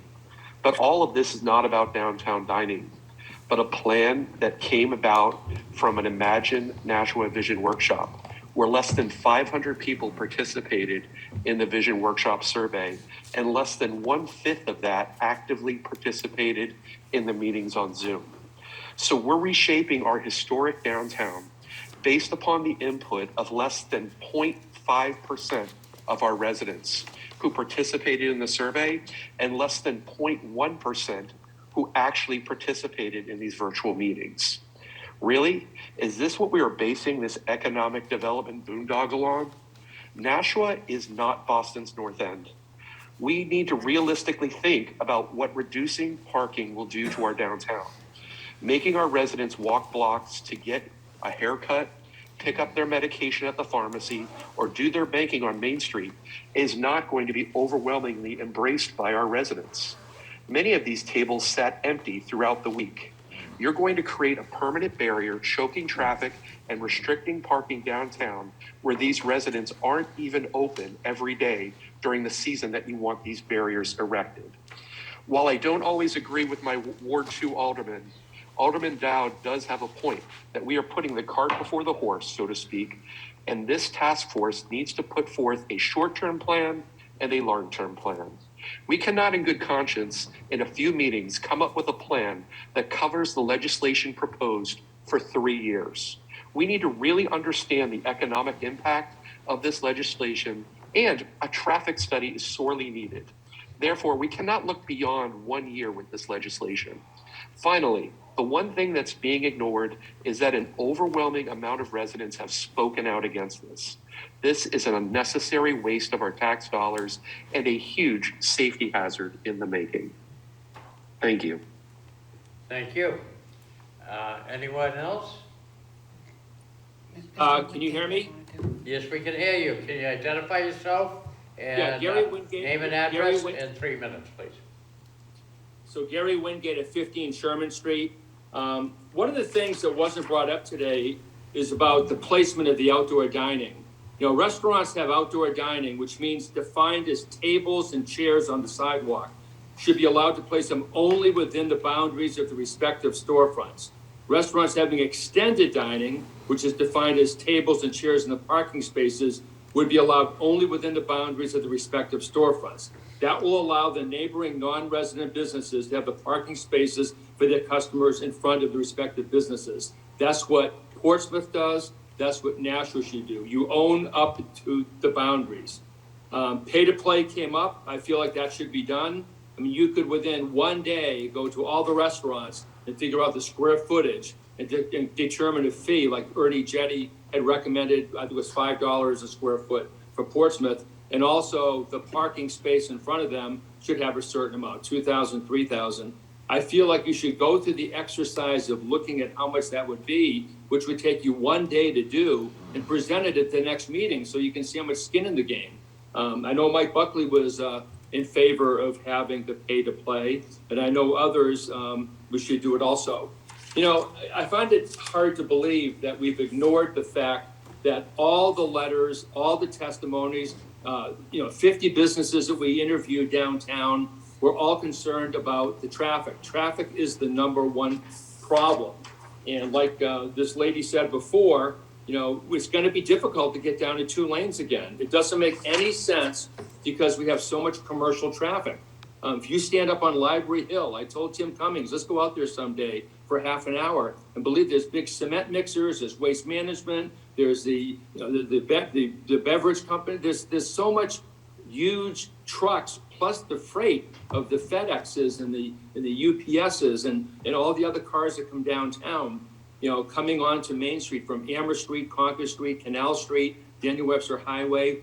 This was sort of just ignored tonight, but that is the biggest problem that we have downtown. And also, I would recommend that each one of you go back to the testimony that Donna Graham provided you on the infrastructure meeting on the 8th of December and read very closely what the Fire Chief Brian Rhodes had to say. 30 seconds. But also the Police Chief Kevin Rourke had to say. I could read a couple quotes now. I don't have a lot of time. I feel like what Alderman Dowd said is you ought to look at a way to do the thinner barriers so you can put the actual the tables and chairs right in front of the respective restaurants. I have so much more to say, but I know that I'm limited by the time. But I just think there's a lot of work to be done, and a lot of the important issues were ignored tonight, and they need to be, like the gentleman Matthew had said. Thank you very much for your time tonight. Thank you. Anyone else on public comment? Seeing no one else, Alderman Como, do you have a motion? I will make a motion to adjourn. Motion to adjourn, all those in favor? Alderman, Pardon? could we allow Mr. Cummings to say something? Oh. He was trying to get your attention. Yeah, thank you, President. I Thank you, withdraw President. my motion. Yeah, sir. Sorry, thank you, President Wilshire. I just had a process question that I wanted to ask to make sure I understood what is happening. So, if I understand it correctly, this body, being the task force, is meeting again on March 30th. That's correct, and possibly the 31st. And possibly the 31st. And so my question at hand is, whatever recommendation is made by the task force, that will go back to the joint committee on infrastructure and PEDC. Will there be a meeting following the task force meeting on whatever night? Or will there be another night where you'd have to convene to get an official recommendation of the joint committee before it goes on to final passage? Do you understand what I'm asking? I do. So I ask you that so you think about it and so you can try to align it to Mary Lou Blaisdell's comments relative to the sensitivity to the time. Thank you. Right, I have had some of this conversation with legal, still a little up in the air, but however, you know, many of the members are here, but again, once this task force is completed, its assignment, even though members of the group are here, we may have to convene another meeting.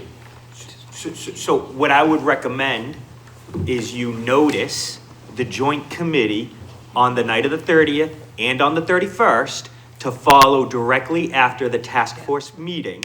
So therefore you would be in proper order to take a committee recommendation to move it on to the final Board of Aldermen. That can be done, and, yeah, I don't know.